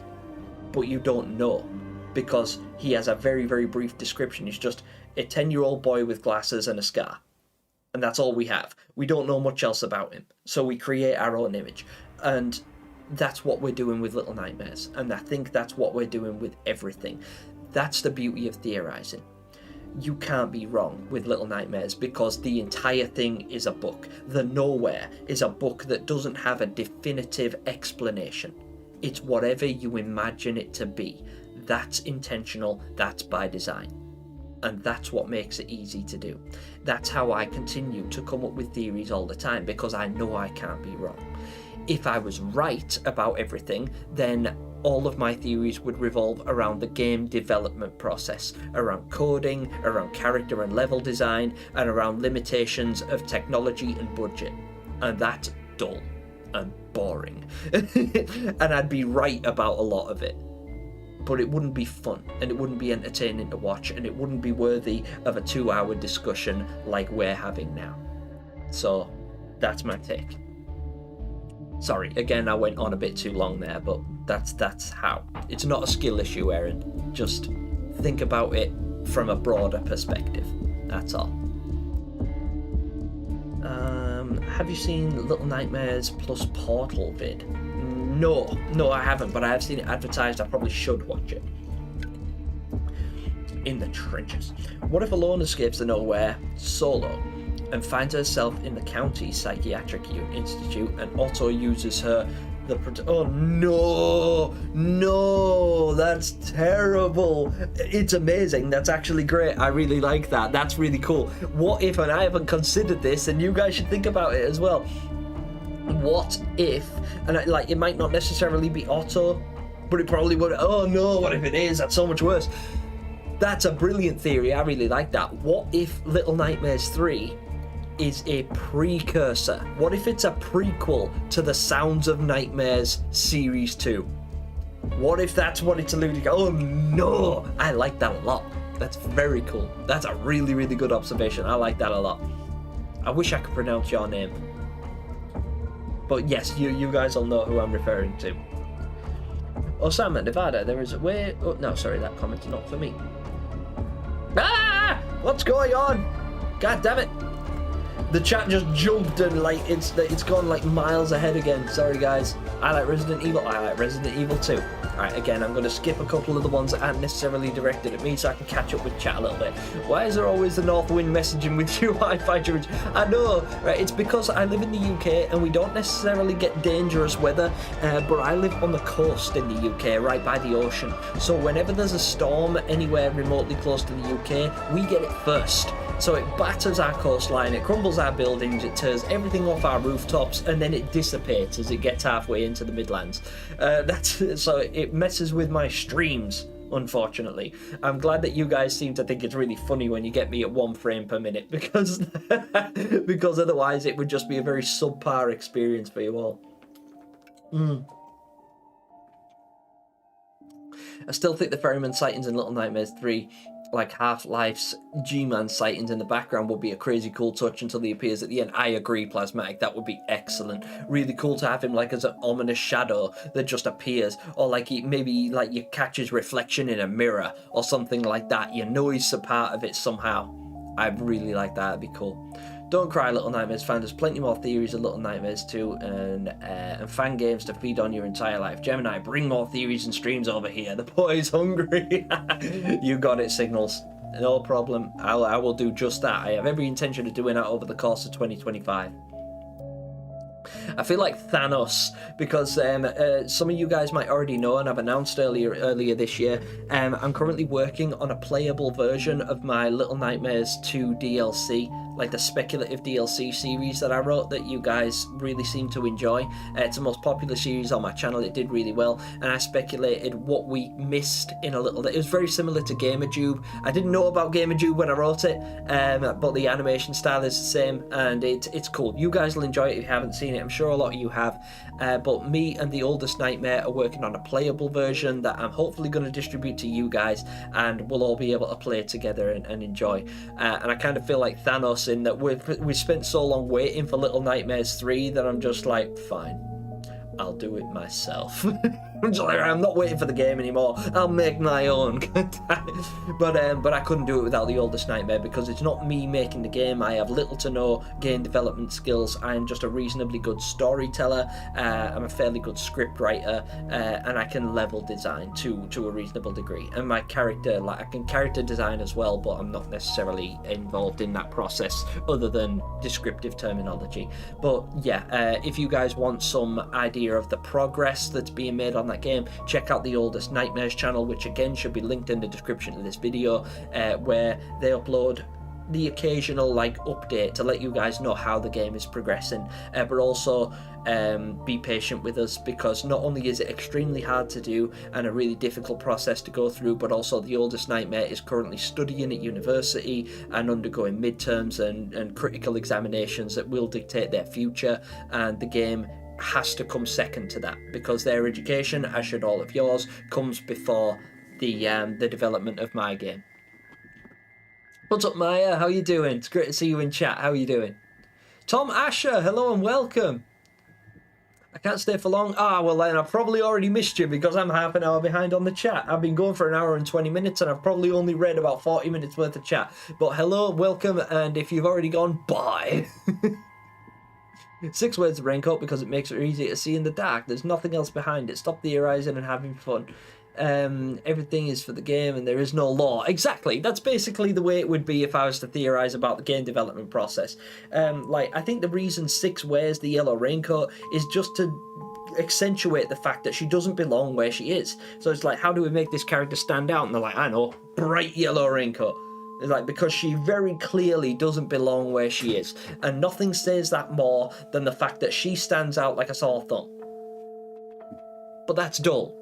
Like, that's boring. It's right, but it's boring. Indeed, you considered the diner sign in the trailer. Yeah, exactly. I'm glad you had that in your mind as well, Step. Gemini, do you think that the end of Little Nightmares 3 alone and alone will go at the ferryman boat?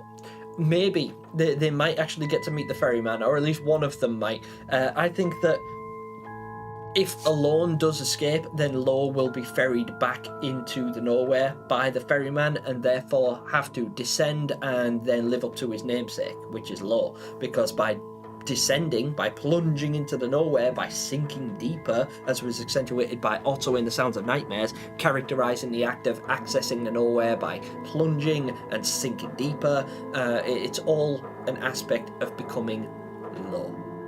So he could very well meet the ferryman and be ferried low into the depths. He could descend into the nowhere, whereas Alone escapes. She ascends and escapes.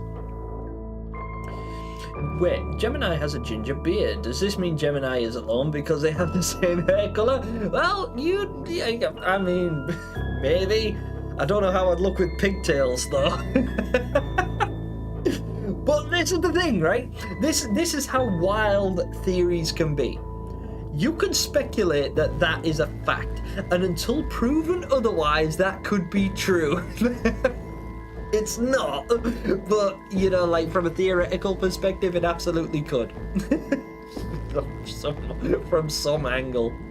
Little Nightmares Monster Baby looks like inspo from the baby in Spirited Away. Yeah, it does, and a lot of Little Nightmares content is inspired by Spirited Away. I covered a lot of that in one of my first ever theory videos. Actually, I drew loads of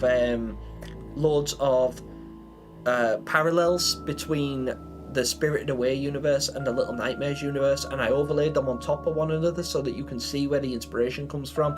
That was in a very early theory video of mine. I think it was the first one I ever did, and I wasn't really a theorist at that point either.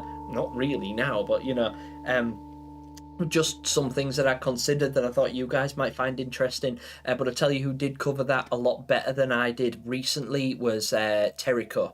Terrico actually broke that down in his most recent video, where it was actually a remake of an old video he made where it's like everything we know about Little Nightmares. And he broke it down really, really well, and it was cool, a very enjoyable video, and I liked it a lot. So I checked that out, and yeah, it was good. It was good, and he broke it down a lot better than I did. So if you guys want to explore that topic a little bit more, watch my video, and definitely check out Terrico's as well, because he did it better than me. It's the fun police, everybody scatter. Scatter. I'll be away a bit watching the stream. Yeah, no problem, it's all good. Appreciate you, Karina. I actually once had a Little Nightmares dream about another Little Nightmares game where it was up to 4 players and you could customize your character. It's like open world. I actually considered something like that a while ago and wondered how cool an open world Little Nightmares would be, where you could like customize your character. So you'd have a create a character thing, and it would be an individual, so you could bring your OC to life and then have the nowhere as the open world, and it would just be ever expansive like Minecraft. A lot of Meat Canyon's absolutely nightmarish character designs in them. Yeah, absolutely. They could definitely pass Plasmatic. 100% they could be Little Nightmares characters. In a previous stream I said that the Nowhere was a circle of hell, but my theory has grown bigger. Everything from Doom to Little Nightmares are in the same multiverse and are connected by hell. Potentially, yeah. I actually watched a documentary earlier on, and it was pertaining to the idea of a scientific interpretation of hell, and it was very, very long and very metaphysically explained, because it was actually a documentary on quantum physics. But one of the professors who gave the theory explained that he feels that human beings don't actually expire. We never die. Our bodies do. Our bodies will expire, but our our metaphysical consciousness lives on, and whatever it creates after death is our interpretation of heaven or hell, depending on what we believe the most in real life, which I think is a valuable outlook. I don't know if I agree or disagree with what he said necessarily, but yeah, you know, that it was a way of saying that like everything is linked. So like, you know, all religions, all thought processes, all faiths, all beliefs, everything like that, it aligns a lot with what I believe happens after death. I believe that when we die, what happens to our subconscious mind creates whatever we believe in the most. So when our bodies die, I think that your brain, or at least your conscious, lives on, and it continues, but it becomes whatever you believe most. So if you are like a staunch Christian and you believe that you will go to heaven, then that's what will happen. You know, if you're a believer, and you will go to heaven because that's what your brain will believe. So that's what it'll create, because the brain can only utilize stimulus that it has been exposed to in reality. And then it augments that reality over and over and over again and gets wildly different interpretations, which is why our dreams don't make sense. And, you know, so you could create your own version of heaven or hell. And I think that stands true for everyone. So whatever you believe the most is what happens after death. But again, I don't know. That's just a theory. A game theory. God, I miss Matt Pat. Do you know someone who likes Persona and Little Nightmares so I can share my theory? Unfortunately not. But there will be plenty of people in this chat, I'm sure, and within the Little Nightmares community. In fact, if you're not a part of the Little Nightmares Discord, I would heavily suggest that you look up the Little Nightmares Discord, as is run by Just Jord, and spread your theory there, because there is a page entirely dedicated to theorizing, and there will 100% be fans in there. Well, of course, they're fans of Little Nightmares, but I've no doubt that a percentage of those will be fans of Persona as well. So it might be worth you looking that up if you're not already. And if you are a part of that community, share your theories and thoughts in there, because you'll find like-minded people. I want to see the big scary red dog in Little Nightmares 3. Oh, Clifford. Yeah, we haven't seen a dog yet, have we? Actually, after somebody told me that my speculative DLC series was similar to GamerJube's, I watched GamerJube's series of what could be in Little Nightmares 3 in its entirety, and one of their speculative monsters was the Hound, and it was great because it was a dog concept rather than a human character, and it was really cool, really well done, and I liked it a lot. And it did make me think, oh, we haven't actually had a dog character yet. We haven't seen a dog in Little Nightmares. Technically, most of the residents in Little Nightmares aren't from Earth, so they could be aliens. They absolutely could. I'm glad you're here, Step. I'm really glad that you know. I'm not necessarily glad you don't have anything better to do with your evening. Like, I wish you had something better to do than listen to me talk rubbish all night and just like speculate on Little Nightmares. But at the same time, I'm really glad for your company, because you bring a lot of good theories and a lot of speculations and a lot of thought-provoking issues up in the chat, which is a lot of fun to consider. Top, it's 11 hours. Yeah, absolutely. I hope it's a really long game. Just GKS is in the chat. What's up? How you doing?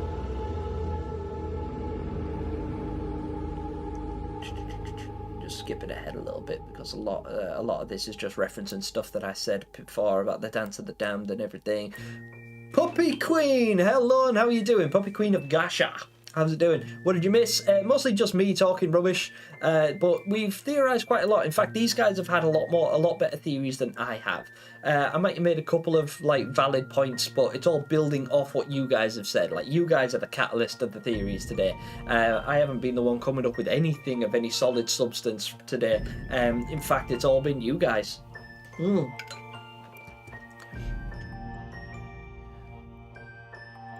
But yeah, you haven't missed too much, Puppy Queen, and I'm glad you're here now anyway. The Gummy Shark, what a great name. Oh, now I'm hungry. I don't know why that made me hungry. It made me think of them little jelly fish that you can eat. I don't know if you guys have them where you live, but we have them in the UK. My favourite tank is the Abrams tank. Ooh, an interesting model. I don't know what my favourite tank is actually. I really like the Panzer design. What's your favourite weapon, Little Nightmares? Hammer. The hammer is my favourite. The big hammer. Tried to get hard to the call, but the chef somehow glitched through the wall. Yeah, that makes sense. I've had the teacher glitch through walls at me before, because of course it was the teacher. That actually happened on a live stream. The first time Just Jord ever stopped in to see me as well. So not only was I starstruck by the fact that Just Jord was there, but then the game started glitching and freaking out on me, and I just couldn't concentrate, so I just went... I just kind of melted live on the internet.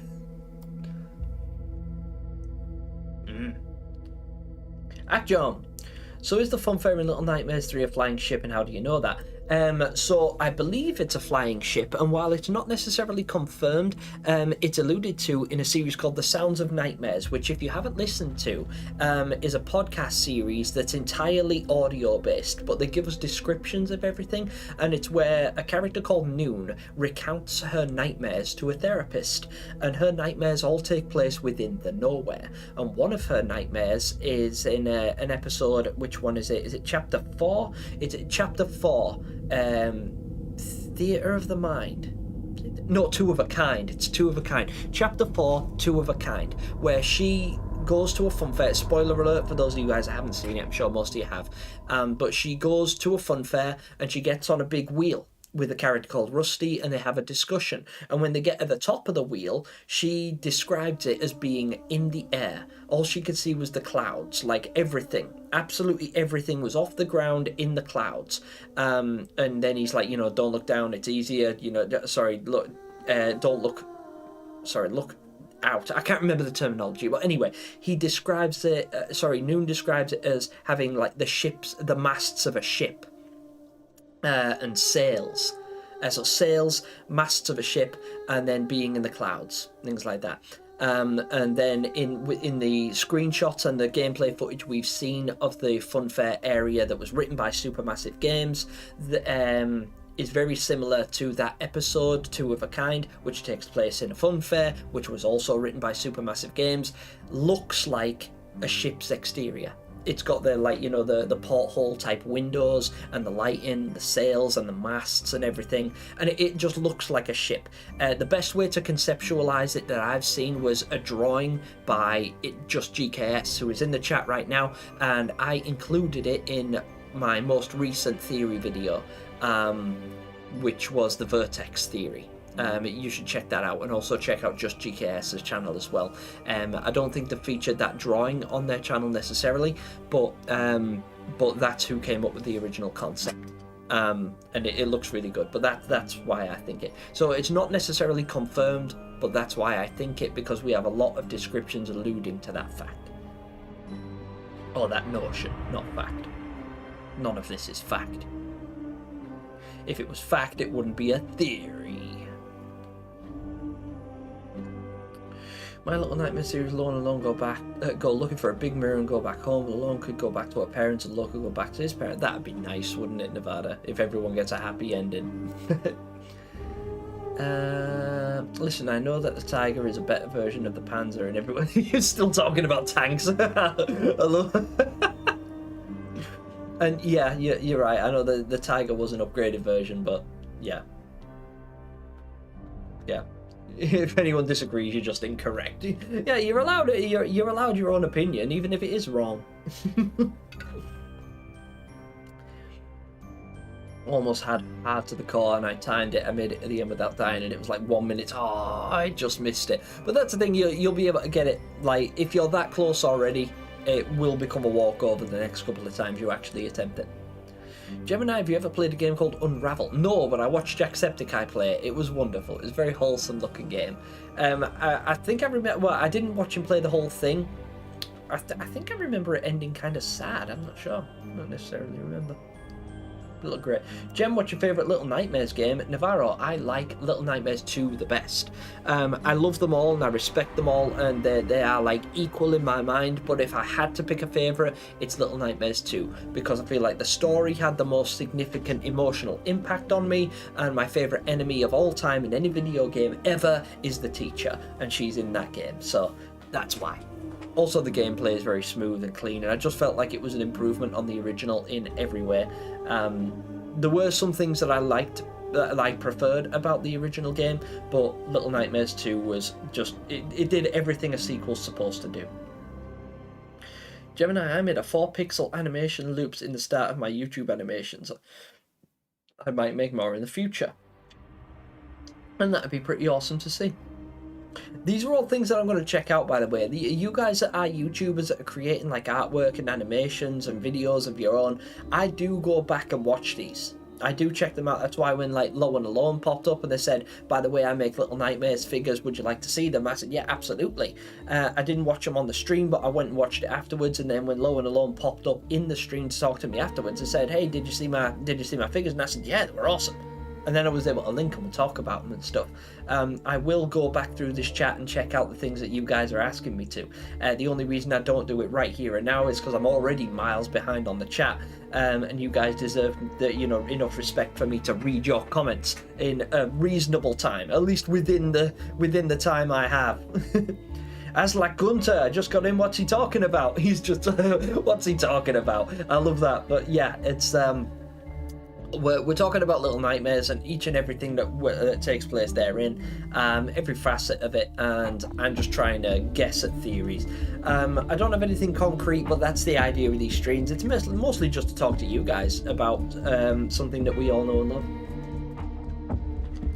Also, just a real quick one, those of you guys that haven't already hit the thumbs up button, because I know some people forget and some people just don't bother, and that's totally fine, but you should know it really helps me out with the algorithm. So in order to succeed on YouTube and to become better at what I do and broaden my range and to inspire me to continue to create theories and push forward and be motivated to do more stuff like this, I need more range, and the best way to help me do that is to help me promote my stream by liking the stream, subscribing, ringing the notification bell, all the YouTubery plug stuff, and sharing the stream where you can.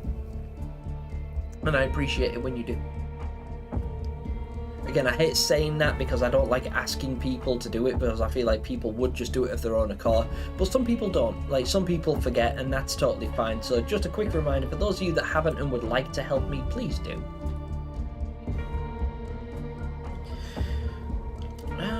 I think there will be some dialogue in Little Nightmares 3, maybe Noon shouting Big Top in Chapter 4 or Encounter. Wouldn't that be cool if we actually got to hear it, or maybe if we got to hear the ferryman speaking somewhere in the background? Like, we can hear his, like, distorted dulcet tones playing over a speaker or something like that. Pretty cool. North Wind. Yeah, exactly. Do you think they made civilization in the Nowhere as we see in the comics with the refugee boy? They lived in a town, but maybe they were... Yeah, see, that's curious, isn't it? That does make me think, Puppy Queen. You're absolutely right. You are dead right in that the comics canon is debatable, but the Dwellers make me think it could be canon.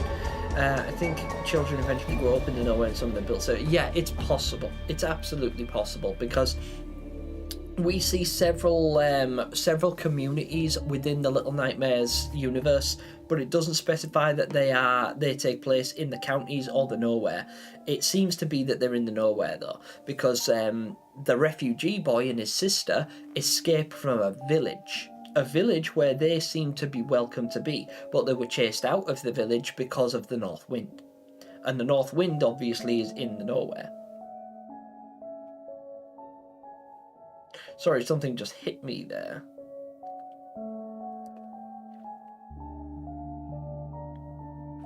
Consider this. in the comic series, where do they take place?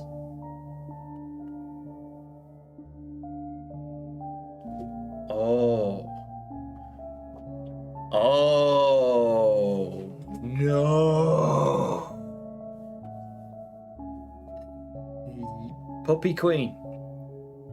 Think about this. Everyone, think about this. Shh. Okay. Let's do a just jawed. Theories. Think about this. The comics. These comics here. We see the ferryman frequently in these comics. It is alluded to throughout the series that the ferryman is responsible for feeding the spectrum's other end, meaning that he takes children from the counties to the nowhere, right? That's his job. He takes them to the nowhere. Which means that when he meets them, he uses the nowhere as a nexus point with which to communicate with them, but he has a reach between worlds that he uses to bring, like he takes Noon's hand and he takes her into the nowhere, and she passes through a doorway that she describes as pulling further away from them and changing shape and distorting, I imagine like a kaleidoscope kind of thing, in chapter 6 of The Sounds of Nightmares, when she escapes Otto's grasp and evanesces into the nowhere with the ferryman. We see the ferryman take children like that this way as well, with the refugee boy's sister that Puppy Queen just referenced, and with this young lady here, that one. And he takes her away and he disappears with her. Where does he go? Does he go into the nowhere? And it's like, well, no, they're already in the nowhere because they see the Mirror Man. And it's just hit me. Are they? Are they in the nowhere? Because the Mirror Man is inside the mirror. He can reach out of it. And the images that he shows them distorts them and warps them and changes them, much like Noon's experiences within the nowhere did to her when she evanesced into the nowhere and then returned, and things like that. And again, this is all happening in real time, so there won't be any like major substance to this theory, but I think I'm definitely going to write about it, potentially even make a video on it. But are these characters in this house with all the mirrors in? Is this house with all the mirrors that they decide to explore? Is it in the nowhere or is it in the counties? Because we know that they end up in the nowhere because Six is there and she escapes from the chef and she meets these children, and then the children recount their stories. And when the hunchback girl recounts her story, she talks about this is the hunchback girl. She recounts her story and she explains how she met the ferryman, exploring what she thought was an abandoned house with a bunch of her friends that was full of mirrors. And then after they all escaped and left her there, she was taken to the nowhere. Well, she was taken by the ferryman. Was she taken from the counties or was she already in the nowhere? Same as the refugee boy. Was the village him and his sister were in, were they driven out by the north wind, or were they driven out another reason? Let's read. Let's find out. These charms are supposed to protect the children of the village from the north wind.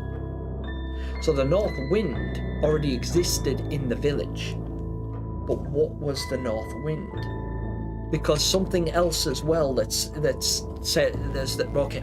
So Bandai released a Twitter post or an X post a while ago. It was probably a couple of years ago, where they said that the children who tell these stories are unreliable narrators, meaning that you can't trust everything they say, and that even though they're giving their interpretation, their accounts of their stories from their perspective, it can't be taken as gospel because it's, again, ambiguous. There is a lot to unpack here. There's a lot to explore. where do these stories actually take place? Because in here, after what happened, they were of course welcomed everywhere. 2 children survived, but the north wind gave them no rest. Oh, there's a lot to think about. Puppy Queen of Gasha, you have just opened the floodgates. I can't process it all right now because I'm very, very acutely aware of the fact that the chat is still moving and I am ignoring it. But there is a lot to that. Because we have to question not only the canonicity of the comics, but the reliability of the recounts of the children found therein, and also the ferryman's impact on those children within that series, and what it says about his presence in the nowhere and where the comics take place. Because if they take place within the counties, they could still be canon. Or it could, at least it could be retconned in some way. I like that a lot, and I'm talking too much about it because there is a lot to unpack. But please recognize the value of what you just said. Because, and I want all of you guys to contemplate that as well. Read the comics, you can find them online if you don't own a physical version. I was very fortunate to get hold of one of my own. But if you guys can't find it, go onto the Little Nightmares wiki, or just Google it. You'll find it. You'll find it on the Little Nightmares Reddit as well. Look into it, do your own research, comb through it page by page, and let me know what you think. And I would love to break this down with you. I intend to do that, but obviously, as you guys know, when I present a theory video to you, I like to substantiate the theory with solid, concrete evidence that makes sense of some angle, rather than just like throwing wild guesses out there. So let's bear that in mind. Let's all consider that. And the next time I go live, hopefully, there will be a theory video out surrounding that. Puppy Queen of Gasha, excellent job. Because you've just provoked me into theorizing heavily.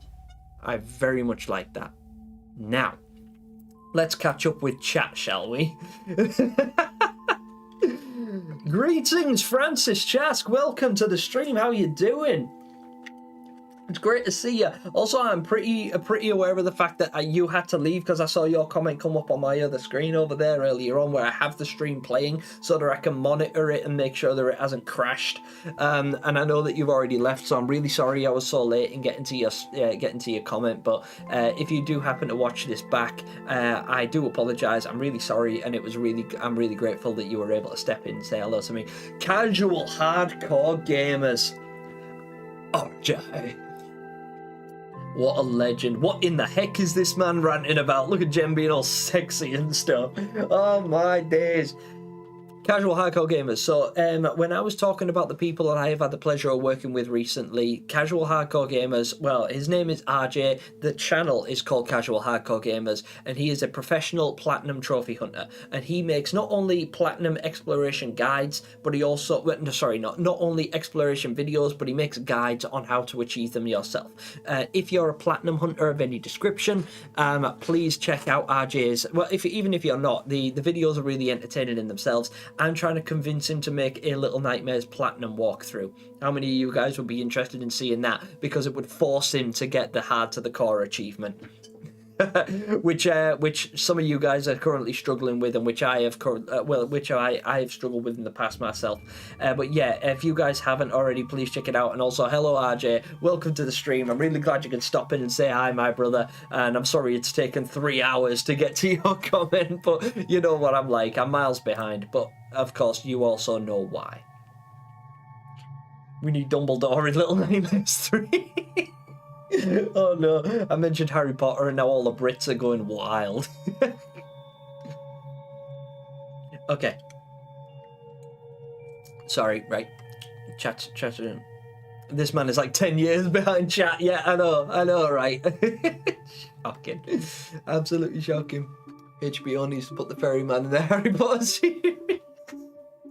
Maybe. They could cast him as Hagrid.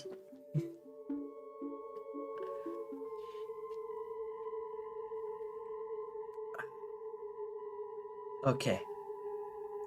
Hey, Slipknot fan in the chat as well. Oh, thanks, guys. I'm noticing that some people like Francis and Slipknot fan are popping over. These guys aren't actually, well, at least weren't originally fans of mine. They were fans of my good friends, the Notorious Bass and Mr. Tibbs. And I'm really grateful to see you guys over here. We see you in the chat now and again. Sorry, I never see you in my chat, but I see you in chat of other live streams, so I'm really glad that you have been kind enough to stop over and see me. Really kind. The boy who lived. Come to dream.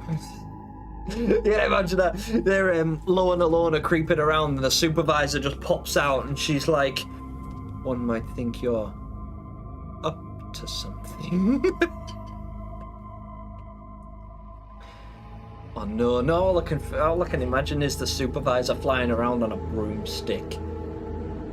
We're theorizing here, y'all. I still remember how hyped the world was for Deathly Hallows Part 2. Yeah, so do I. But I've been fortunate enough to visit the recording studio, well, not recording studio, the actual studio where they made the Harry Potter series and meet a couple of the actors and actresses and things like that. And it's just such an amazing experience. Like, true, I know that this is going to sound super corny and cheesy and really, really, like, meh, but it is magical. Like, it genuinely is, as long as you can afford it.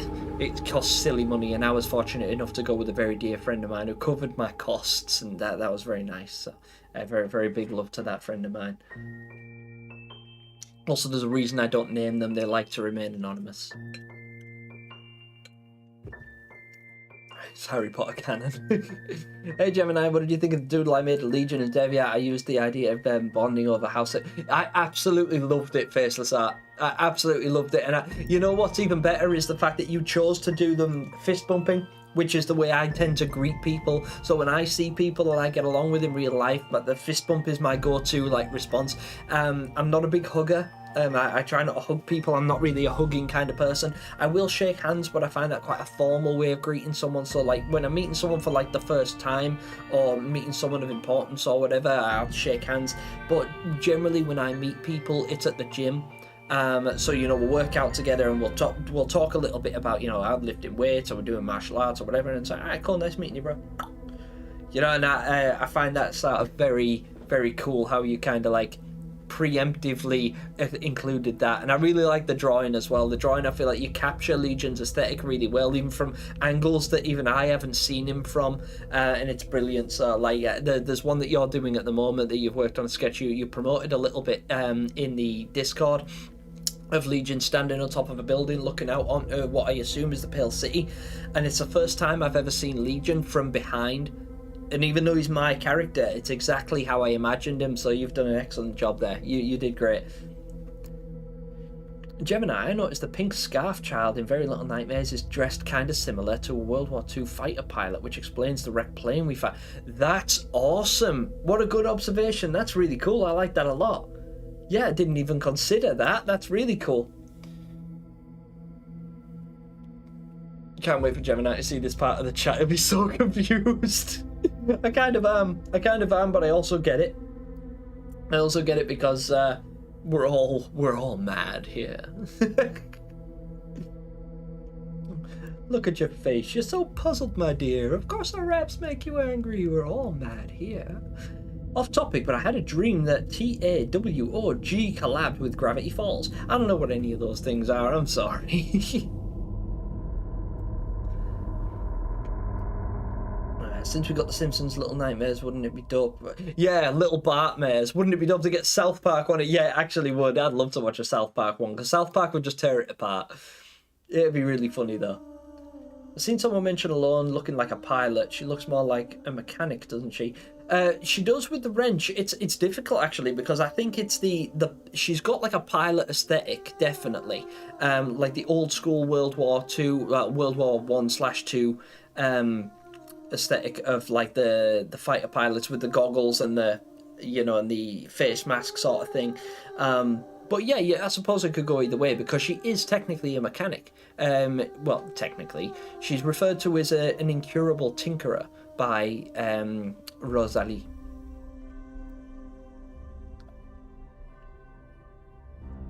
Is it Rosalie or Rosalie? The developers of Little Nightmares, either way. Oh my god, they oofed mono. Oof. I love that sound effect. It still exists in my mind. Until canonically proven otherwise, Otto is 100% the mirror man in my eyes. That's fair, because until canonically proven otherwise, we don't know. So you could be right. Hi. I see both Lo and Alone as birds. Lo looks like a raven, Alone sort of looks like an owl. Yeah, she kind of does. There is actually a lot of little references to birds. Scroll into these tideless waters. Scroll. I love how I'm descending into chat as well. Oh no, this is how I enter the nowhere. I just keep scrolling until I eventually get there. I think when we die and we go to heaven with Jesus. That's fair, Nevada. That's fair. Everyone's entitled to their beliefs, and if that's what you believe, I genuinely hope that's what you find.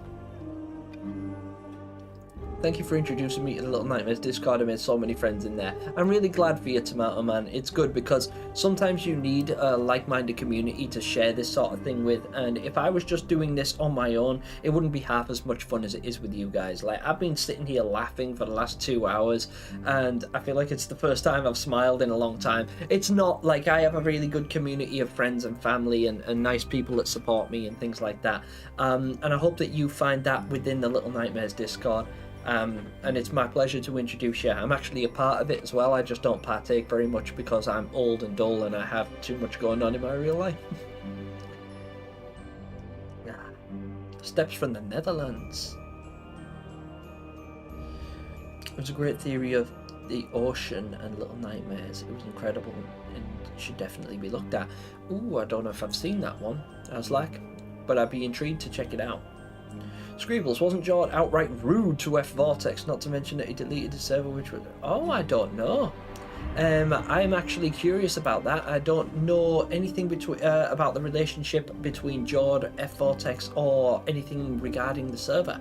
I know that I like and respect both Jord and F Vortex. I've consumed both of their content, and I've had a chance to speak to them both directly in person as well. Well, not in person. I've spoken to them both directly via DMs. They're both very good people, and they've both helped me out with videos, so it would be really sad to think that there's anything negative going on between them, but I won't expand on that because I know nothing about it.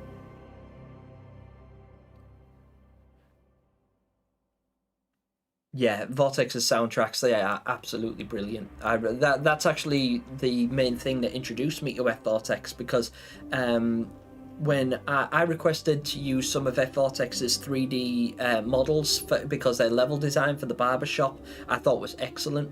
It was really, really well done, and I wanted to use it in a video, but I didn't want to use it without crediting them or without their permission, so I wrote to them and asked. But also, but when I first started getting into Little Nightmares, I looked up the original soundtrack and ended up finding some of F Vortex's renditions of the soundtrack originally produced by Tobias Lilia, and they are excellent, and I still find them today. In fact, I was listening to the Necropolis one just yesterday. I think they're fantastic. Brilliant creator. Gemini describing how the YouTube algorithm works with the ominous Sounds of Nightmares theme playing. That's weird, Scribbles, because when I can't hear it is the thing, so I don't try to match my tone with the music because I can't hear the music. I'm deaf to it, because if I had the sound playing on my computer, it would bleed through the mic. Like it, so I've got it set so that you guys can hear it. So there's a backing track to, you know, obviously get the theory juices going for you guys. I wish I could hear it, but I can't. I'm sitting here in dead silence. That's why it feels really awkward when I have to scroll through comments to find out whereabouts I am. And I sit silent for a minute because I can't hear the music playing. So at least you guys can listen to the soundtrack while I'm going, where am I? Little Nightmares 1 is the best aesthetic in my opinion. I really do like the aesthetic. It is really, really creepy, and I like how it sort of blends like a lot of old school like British and Japanese culture together in a really ominous and bizarre way.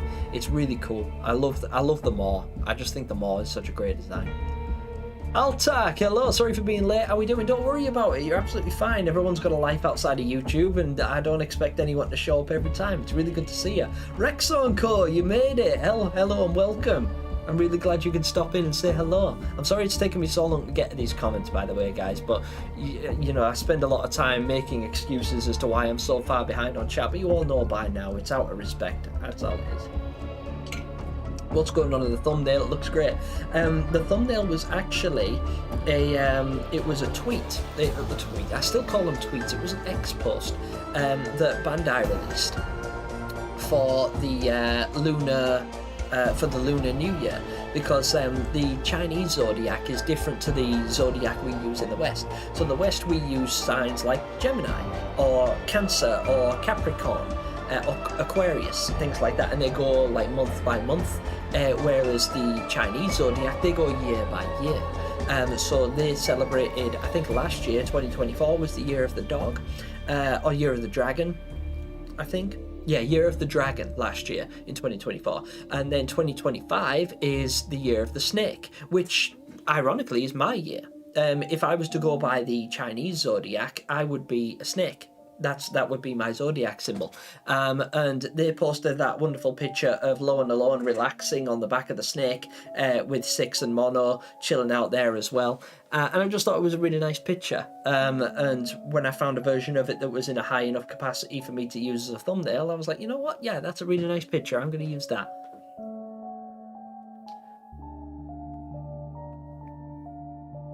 Solved the entire comments. Yeah, puppy is cooking. Yeah, I'm an idiot. I dropped my damn spatula in the oven trying to check my pizza. Luckily mum came into the rescue. Could have gone so bad. Yeah, absolutely cut. Oh my days. You concentrate. Stop theorizing and cook your goddamn pizza. Since visitors lose their memories, not to mention that it's stated that the refugee boys story and the humpback girl stories are all unreliable. Yeah, exactly. Absolutely, right? The grasslands and the house are such normal locations. Also the environment. What if the Mirror Man can interact with the normal world? Well, what I was thinking, kind of something similar to that step. You remember when the ferryman states that he feeds the spectrum's other end? Well, who feeds the other one? Because that when it comes to the nowhere, what the ferryman states, he says, I feed the spectrum's other end. You're too long in the tooth. You can't come to the nowhere. You're too long in the tooth. I feed the spectrum's other end. And then he takes new. That indicates to me that the ferryman is responsible for bringing visitors to the nowhere. You know, giving them the amulet and protecting them from the entities that lurk within and bringing them, like helping them cross the sill. That's his job. But who feeds the spectrum's other end that he was referring to? Or the one that runs parallel to his? Who feeds the other end that's potentially responsible for the residents becoming part of the nowhere, like I suspect Otto would be? If he was invited to the nowhere, being long in the tooth, he wouldn't be a visitor. He would be brought in as a resident. And who would bring him there? Could it be that it's the North Wind? Or could it be that it's the Mirror Man?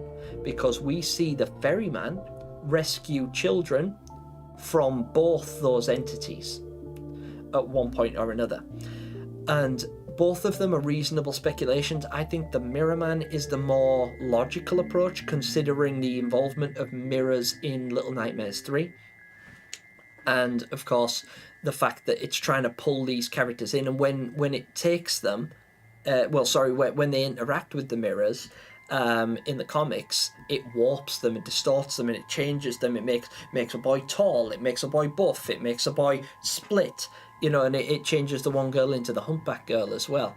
And then the ferryman comes and he pulls her away, saves her from it, and evanesces away. Could it be that the Mirror Man is the entity that feeds the opposite end of the spectrum and is responsible for all of the residents within the nowhere? Like, could that be? That's just a speculation, but like that to me makes logical sense so far. But again, this is happening in real time. It's stuff that I've considered before, but not until Puppy Queen of Gasha said it did I consider that the children were actually in the counties when we meet them in the comics. I thought it all took place in the nowhere, but it doesn't, or at least it might not. So I don't know. We'll see. I suppose we'll find out. Mickey Miranda, how are you doing? It's great to see you in the chat. I've been great. Sorry it took so long to get to your comment, but I am doing very, very well. I love Saturdays. It's my favourite day, and this is the last Saturday of the month. So it is therefore Theory with You Guys night, which is my favourite night. Also, the poll is up to 100 votes, 31% of which think nobody is escaping the nowhere. Feel free to elaborate on that.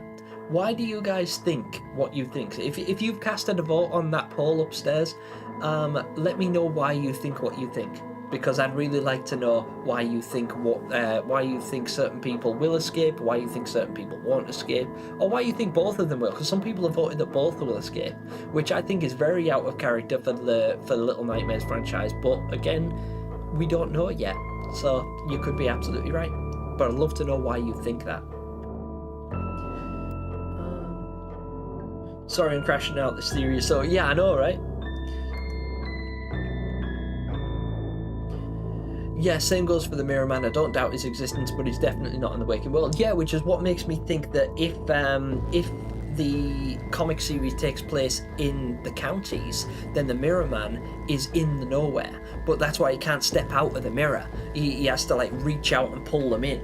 You know, he has to pull them through. It's bizarre, and that, like I say, there's a lot of it that might have to be retconned or changed, because again, if we're going by the boring like development,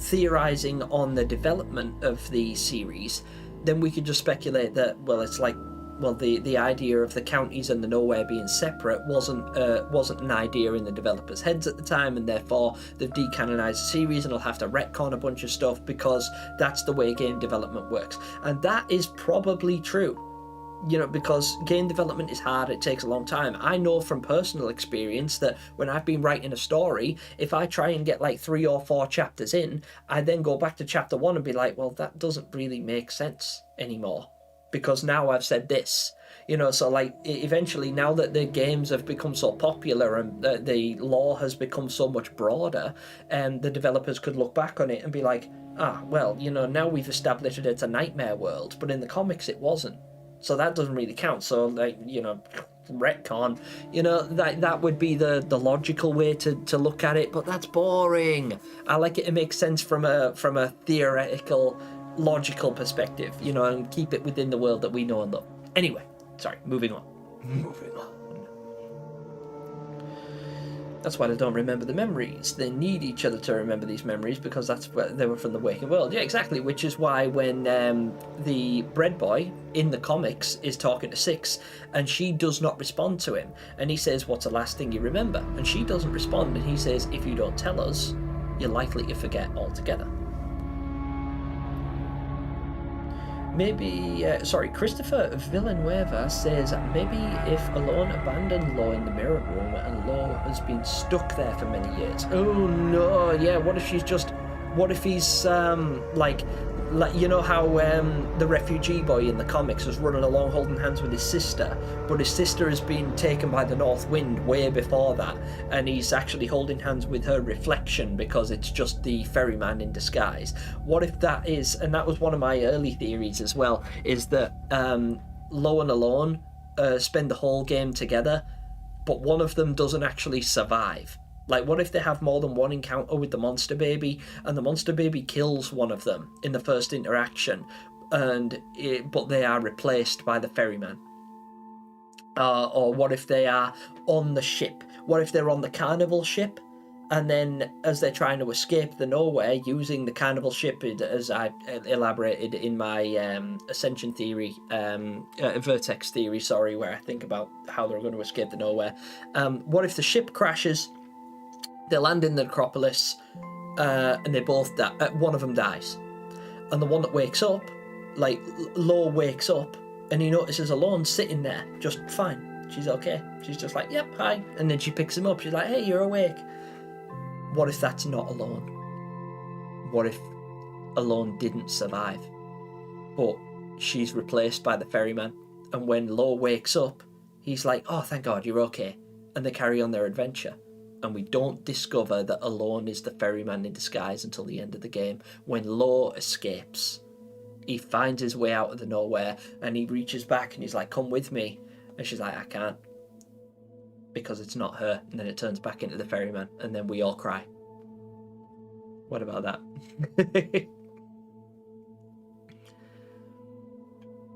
Yeah, I did something. You certainly did, Puppy Queen. Like, even if it's something that other people have speculated on in the past, and I'm sure people have, because there's plenty of theorists, and it's like the comics is arguably the oldest piece of lore we have to go on. So I've no doubt that people will have considered this before, but it is the first time anybody's ever inspired me to consider the comics from that angle. So I applaud you in doing so. Understanding the working world. Oh, say, Hazza, what's up? Sorry, I missed you saying hello. Hello there, Hazza. How are you doing? Hey, don't worry about being late again. We've all got lives outside of YouTube. It's great to see you. And I'm just glad you were able to stop in, even if it's just for a minute to say hi. Understanding waking world and dream world is very easy once you look at Bloodborne. Yeah, which shares surprisingly a lot with Little Nightmares. That's actually cool. I've never played Bloodborne. But I do like that concept, and you've actually made me want to play Bloodborne now. I'm not going to, RJ, before you challenge me to do it. I rage at games, so if I have to play a hard game like Bloodborne or any other Souls-like games, I will rage. I will like physically like crush my controller in my hand.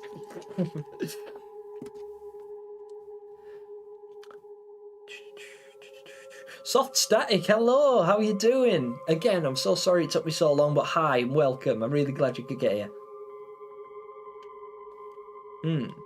I bought a Little Nightmares diorama off eBay for £16. Hey, I'm really glad you got one. I find them really hard to get. Like, the only Little Nightmares dioramas I actually have in my possession are the 1/6 in the PS4 box that I haven't ever unboxed because I feel like it belongs in the box. I like the fact that it looks like she's in a cage and everything. It's really cool, which was a gift for me from the wonderful Notorious Space, whose channel is linked in the description below if you guys are interested in watching a literal Resident Evil professional play the entire game as it was supposed to be done. And the other is this one of 6 and Mono that I bought for myself. I actually bought 2 of them, and I gave one away because I did a giveaway a little while ago. Oh, and I have a Little Nightmares gift set that my parents bought me, which again I haven't unpacked because I think I just like it in the box. I don't know why. I'm a bit of a geek when it comes to that kind of thing.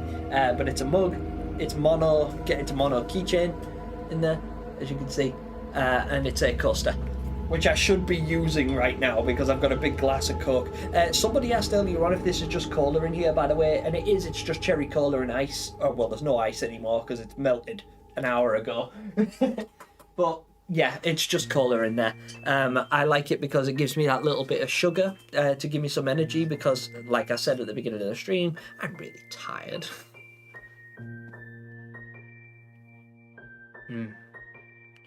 That comes to the question, how did the Mirror Man come to be in the first place? Yeah, I wonder. Curious, isn't it? Because, like, what is the nowhere? If the nowhere in itself is a manifestation of people's nightmares, then where does he come into it? You know, what's his purpose? Who willed him into existence? Other than the game developers, because duh.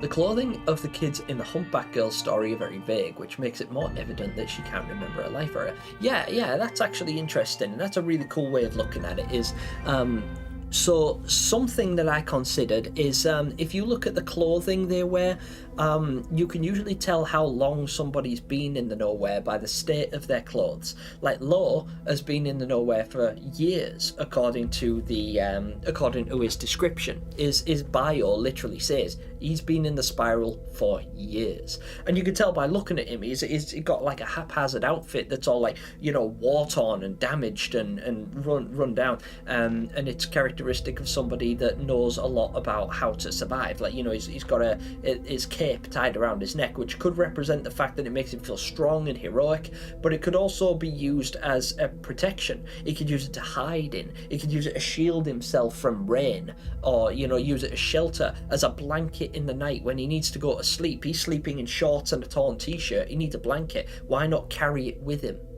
You know, so whenever he goes to sleep, he can use his cape as a, you know, it's just a functional piece of material that he carries with him. Same as the fact that he's got a literal, like, not a crossbow, it's a bow and arrow, but I'm going to assume he made it himself, you know. So it's and a lot of the children that we see in the nowhere just have like random clothing, don't they? Like usually pajamas and stuff like that.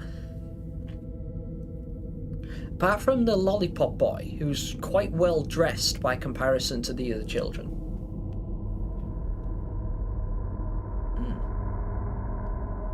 Yo, Trashy, what's up? It's going really well, Trashy. I'm doing really good. I'm happy to be here. I am going to be closing out fairly soon because I do have a conference call to do, and it's literally the last thing I need to do before I can start taking some time off. And I also want to eat at some point tonight, and I don't want to keep you guys forever also. But it's been absolutely wonderful chilling with you guys for this evening. I am going to continue to read for a little bit longer. I'll probably give it another like 10-15 minutes, something like that, and then I'm going to close out. So anything that you guys want to say or speculate on, or questions for me to answer, fire it out there now. And yeah, I'll try and get to it as best I can. Forgive me if I sort of skip these comments, but there is a lot of comments to get through. Not all of them are relative to me, like some of you guys are talking to each other. So yeah. He saw the comment. He did. New resident just dropped the scroller. Would that be me? Somebody draw that. Somebody draw me as a Little Nightmares resident, because my OC character, Legion, is based on me. As a visitor to the nowhere, but I would love to see somebody's interpretation of me as a visitor to the nowhere in Monster Farm. Not a visitor to the nowhere, as a resident of the nowhere. Tibbs! I see you on my other screen. What are you doing? What is that? What in the mother of F is that?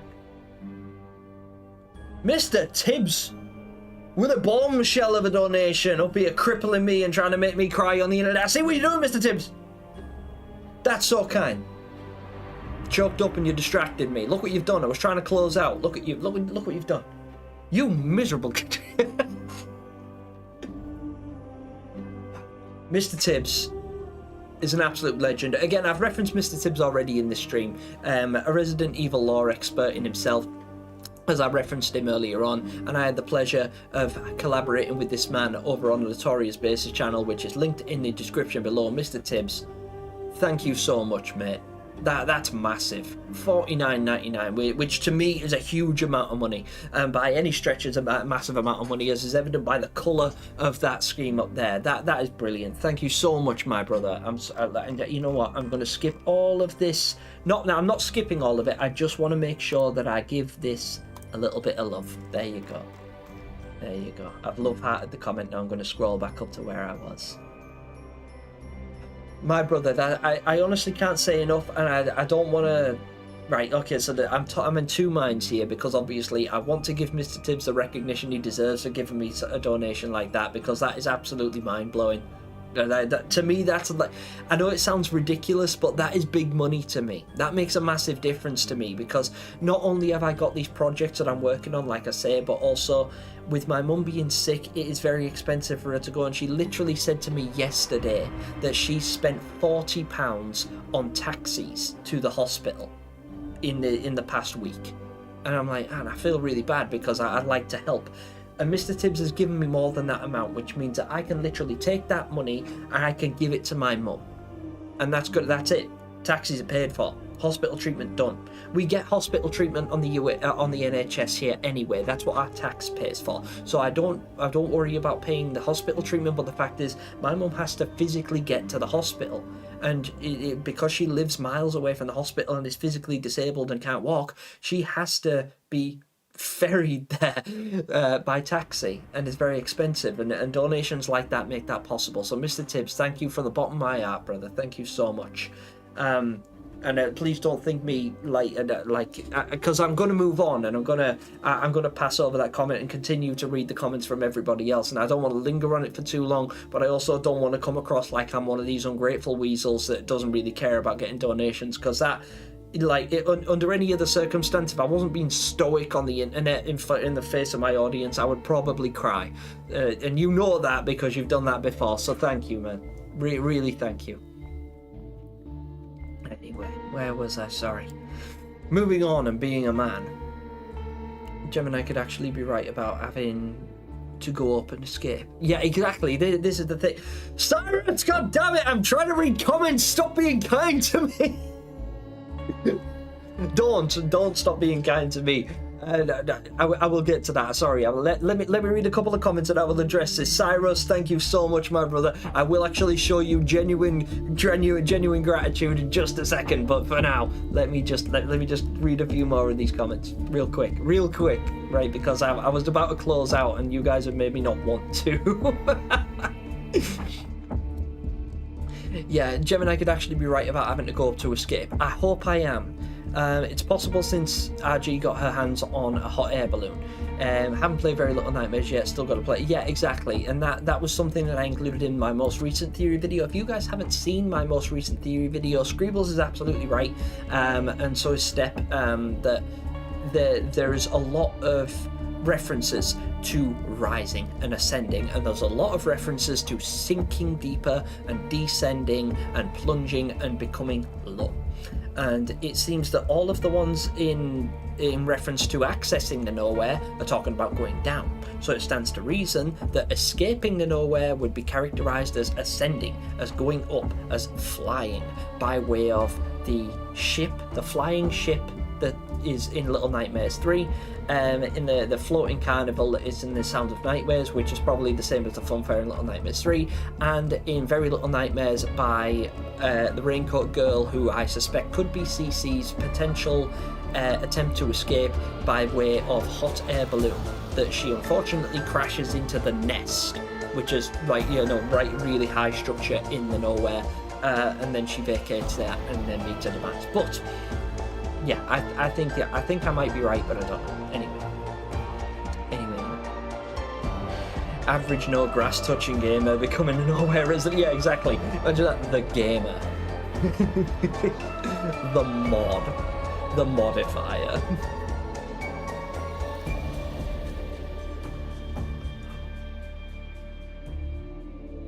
Hello. Oh, you've just been painting, Nevada. That's really cool. I wish I could paint. I'm not a very good artist. Both of my parents are artists and they're both fantastic at it, but I am not.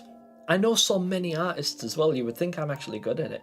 Navarro, gotta go, bye. No worries, Navarro. It's been really good having you here. Thanks for the gold you dropped earlier on. I very much appreciate you. And I'll see you next time. Bloodcart, anyways, probably gonna go. No worries, Bloodcart. I'm really glad you could come here and enjoy your first ever stream with us. It's been a pleasure to have you. Thank you so much for being a part of the stream. What if Lo is related to the mirror guy? Could be. That's the thing, Christopher Villanueva. I'm sorry if I'm mispronouncing your name. I'm just going to call you Chris for now. So, absolutely could be. I don't know why, and there's not a lot of linkage for me to suspect, but given the previous games and the characters' links to existing bosses, like Six's connection to the lady and Mono's connection to the Thin Man, it could very well be that Lo is linked to the Mirror Man if he does feature in Little Nightmares 3 in some capacity. Again, we don't know, but there's not a lot to substantiate it just yet. Your Hideaway DLC level, Nevada. Absolute gold. Brilliant, brilliant level.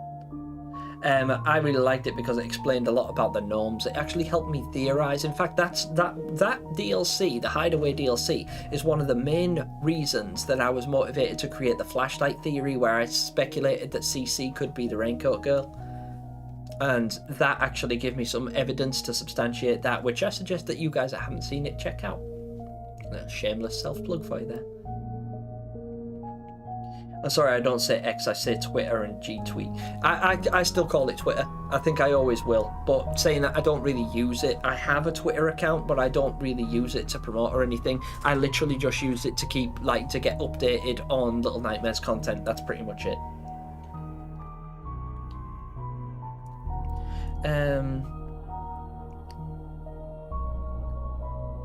Let me think.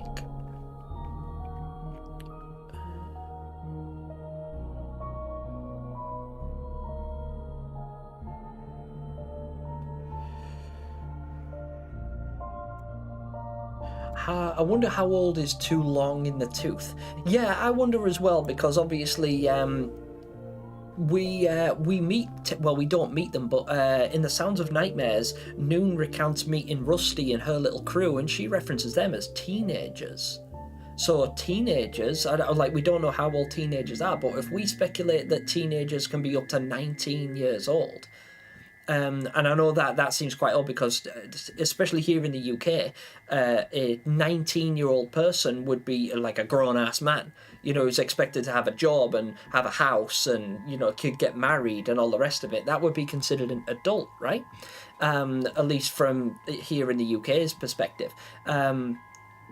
But they are obviously not too long in the tooth.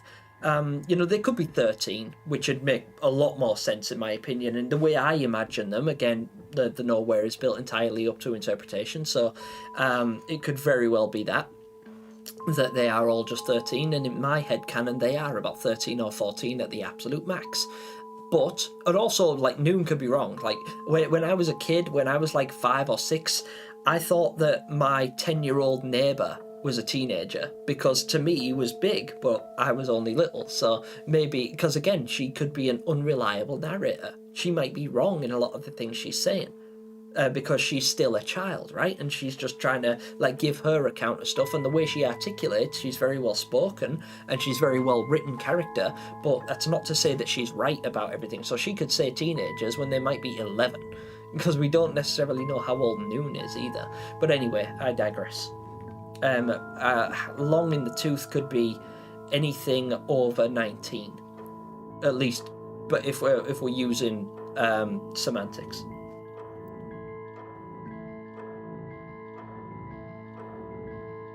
Hope would ruin it, yeah. Bloodborne! No, god damn it! Who said Bloodborne? Why did you have to remind RJ that Bloodborne exists? Chat, make this man play a Souls game. They aren't even hard. Shut up, RJ! Nobody asked you. Nobody wants your opinion, RJ. RJ! I'll do you a deal. I will play a Souls-like game. I will. I absolutely will, I promise. I'm saying it live. I'm not going to take the video down. I'm not going to go back on my word. I will play a Souls-like game if, and only if, you do Platinum Run of Little Nightmares franchise. That's both of them, by the way. 1 and 2. If you do Platinum Runs of both of those, I will play a Souls-like game. I'll probably let you pick it. You have my word. My dad is nicknamed Rage Gamer. My Polish friends called me when I used to train with the Polish guys. We used to do martial arts together. We trained kickboxing, and they didn't speak a lot of English, but they used to call me Zwasht, which is anger man. I'm just I remember talking to them before I was at work, and they were like, "You're angry, Gemini, you're angry. Why are you angry? You're so angry all the time, angry. You're a Zwasht, you're an anger man." It's like, I've got a lot of pent-up frustration, alright, get out of my face! They're such nice guys as well, they're really nice people. I am absolutely a Rage Gamer, absolutely.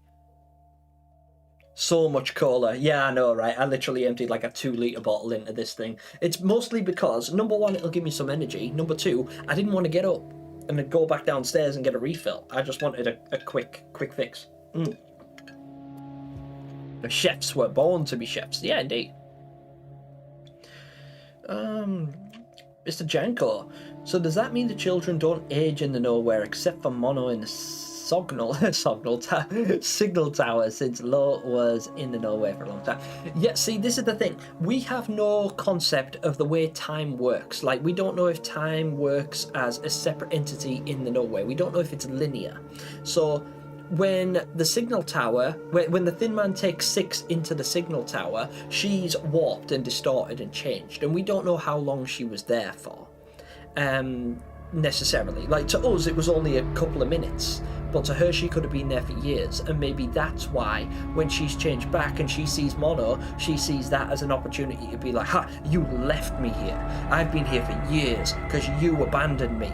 You didn't save me from the Thin Man when I asked you to. I reached out to you and you left me there, and I've been here for years waiting for you, so now you have to suffer. And she abandons him to it. And we see this process of the Thin Man going through his timescale, Mono becoming the Thin Man over what we assume is a very, very long time, but to us it's a matter of seconds. So perhaps time works differently depending on what part of the nowhere you're in. Perhaps it works dependent on how deep you are in the nowhere. So if you're trapped within a place like the signal tower, that could be like the deepest recesses of the nowhere, where time works very, very slowly and feels very drawn out and warped. And then the further away you get from a place like the signal tower, the more you distance yourself from the entity that makes up the nowhere. Maybe that's why you have to fly to get out, because the further away you go, the closer to reality you get. But the deeper you descend, the more warped and distorted your reality becomes. Maybe. Just a thought. Uh-oh, now it has begun. It has begun. Oh, from Kingsley and Maddie, Simon Russell, sorry. Simon, I didn't address this either because it took so long for me to get back, but Simon Russell, thank you so much, and thank you so much to Kingsley and Maddie Cyrus, who have been such wonderful fans of mine and great viewers and great people. I know these people in real life. I've had the pleasure of actually meeting them in reality, and Kingsley's trash, but they're both fantastic people, as is Big Daddy Simon Russell himself, Big Daddy Si. I'm too grateful and I don't have words, and I always stumble over stuff like this and I'm terrible at showing gratitude, but that really means a lot to me to have a donation from you, mate. Thanks so much, man. Really, really and thank you to the kids. Thank you, Kingsley. Thank you, Maddie. You guys, honestly, that means the world to me. That's very, very kind of you. I'm so sorry it took so long for me to address that and thank you properly and give you a shout out, but I really do appreciate it. Maddie Cyrus also drew me some fan art as well that's been featured on the channel previously over in my fan art video, where I show a lot of your fan art, and I advertised that video beforehand. I was like, guys, I've come up with this character, my OC character Legion. I'd like to make him part of the nowhere in stories that I'm developing, but I need help from the artist community. So I'd love you guys to draw pictures for me and send me some fan art. Maddie didn't know about this video. She had no idea it was going to be a thing, but she sent me fan art anyway, which is one of the most loving and wholesome things that I can think of for a person to do for a creator like myself. It's stuff like that and interactions like those that motivate me to continue creating content like this. So Maddie, you are a massive part of that. I appreciate Maddie, I appreciate Kingsley, and I appreciate you, Simon Russell, as well. Thank you so much for everything you've done for me. It goes beyond the donation on YouTube, by the way. I do know these people outside of it, and I've known Simon Russell for a long time. He's a very dear friend of mine. Can't beat me at Mortal Kombat, though. Just saying. Turn me to Sub-Zero. Alright, guys. Idiotic Bookworm, hello and welcome. Hi, Jim, just got back from an escape room. What did I miss? Everything, apparently. I don't know. Mostly just me gasbagging because all of the good stuff today has come from the audience. Like, you guys have been the main catalyst of the folks today. The last time I went live, I came up with some solid theories that I think were absolute gold. I'm very proud of what I managed to achieve last time, and I came up with some really good stuff. However, this time it's all been on you, and anything positive that I've said with regard to the Little Nightmares theories, anything even remotely accurate, has been built off the back of what you guys have suggested to me, which has like provoked me into thinking of this stuff in like a greater form, from a broader perspective, and everything else. It's been a wonderful stream. I've really enjoyed myself, guys.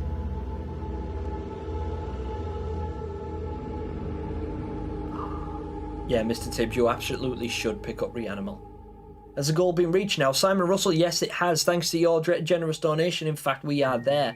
I'm actually just going to close that out in just a sec, because I'm going to close the stream in a minute anyway, but first I just want to really quickly just scan over these last few comments and just make sure I'm not missing anything really important. or anything that was directed straight at me. Maya, I'm glad I could catch a live stream, but I have to go. Oh, I'm so sorry that you're feeling sick, Maya. If you happen to watch this back, I'm sorry that I didn't get to say goodbye to you. I hope you're feeling better by the next time I see you in the comments section. Idiotic Bookworm, I'm really sorry that I was late to yours as well. Thank you so much for stopping in and seeing me. Idiotic Bookworm is actually another one of our competition winners as well, and they will be getting a prize from me very, well, hopefully very soon. We can speculate, can't we? Lucky Bookworm, yeah, damn right, damn right. KR, too long in the tooth could refer to brain development, which could last as long as a person's mid-20s. Yeah, potentially, absolutely. I was thinking that as well, because some people exist in a manner of, they have, like you'll get people with like learning difficulties and mental illnesses and things like that as well, where they will struggle to process life in different, like, I was pretty slow learner. I have got like my own mental difficulties and things like that, as I've discussed on the channel before, but some people literally never develop past that stage. I have an actual, well, I consider him a friend. He's not a person I see very much, but every time he sees me, he insists on giving me a hug. I'm not a hugger. If you see me, don't hug me. But I allow it for Lewis, because although Lewis is 29 years old, he's, in his head, he's 6. And he has a carer. And he process, like, you know, we're talking about a guy who, like, he'll play with his McDonald's toys and he'll colour in, and, you know, he draws pictures and things, you know, like, I'm not saying any of this. I'm finding it really hard to articulate how he is, but basically he's a child trapped in a grown man's body. So if somebody like Lewis was taken to the nowhere, what form would he take? You know, would the nowhere actively regress him into a childlike form, or would it let him remain an adult? It's really strange. That's an interesting concept that you've just brought up there. Really like that. Purple Panda, hello there. Hello and welcome. I'm so glad that you were able to make it. I've seen your comments recently and they were actually really interesting to read. I'm sorry I don't have a lot of time to expand on them now, because I'm just going to close this out because I have a couple of things that I want to say before I end the stream. So number one, I'm just going to end that poll right there. That was a lot of fun to consider, that poll was. Let's take a little look at these results. So what have we got? Most of you, 30% of you, out of 109 votes. So out of 109 people, 30% of you don't think anybody is going to escape the nowhere in Little Nightmares 3.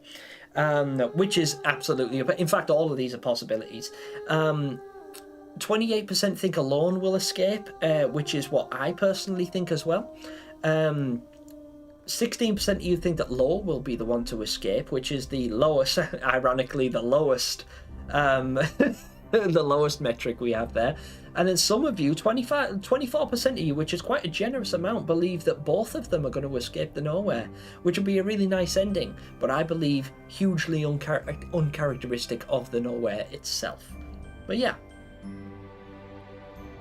Yes, absolutely, Scribbles. Yeah, you definitely need to consider her age when thinking about that. Thinking about her intent, she's not capable of being that calculating. But that's the thing.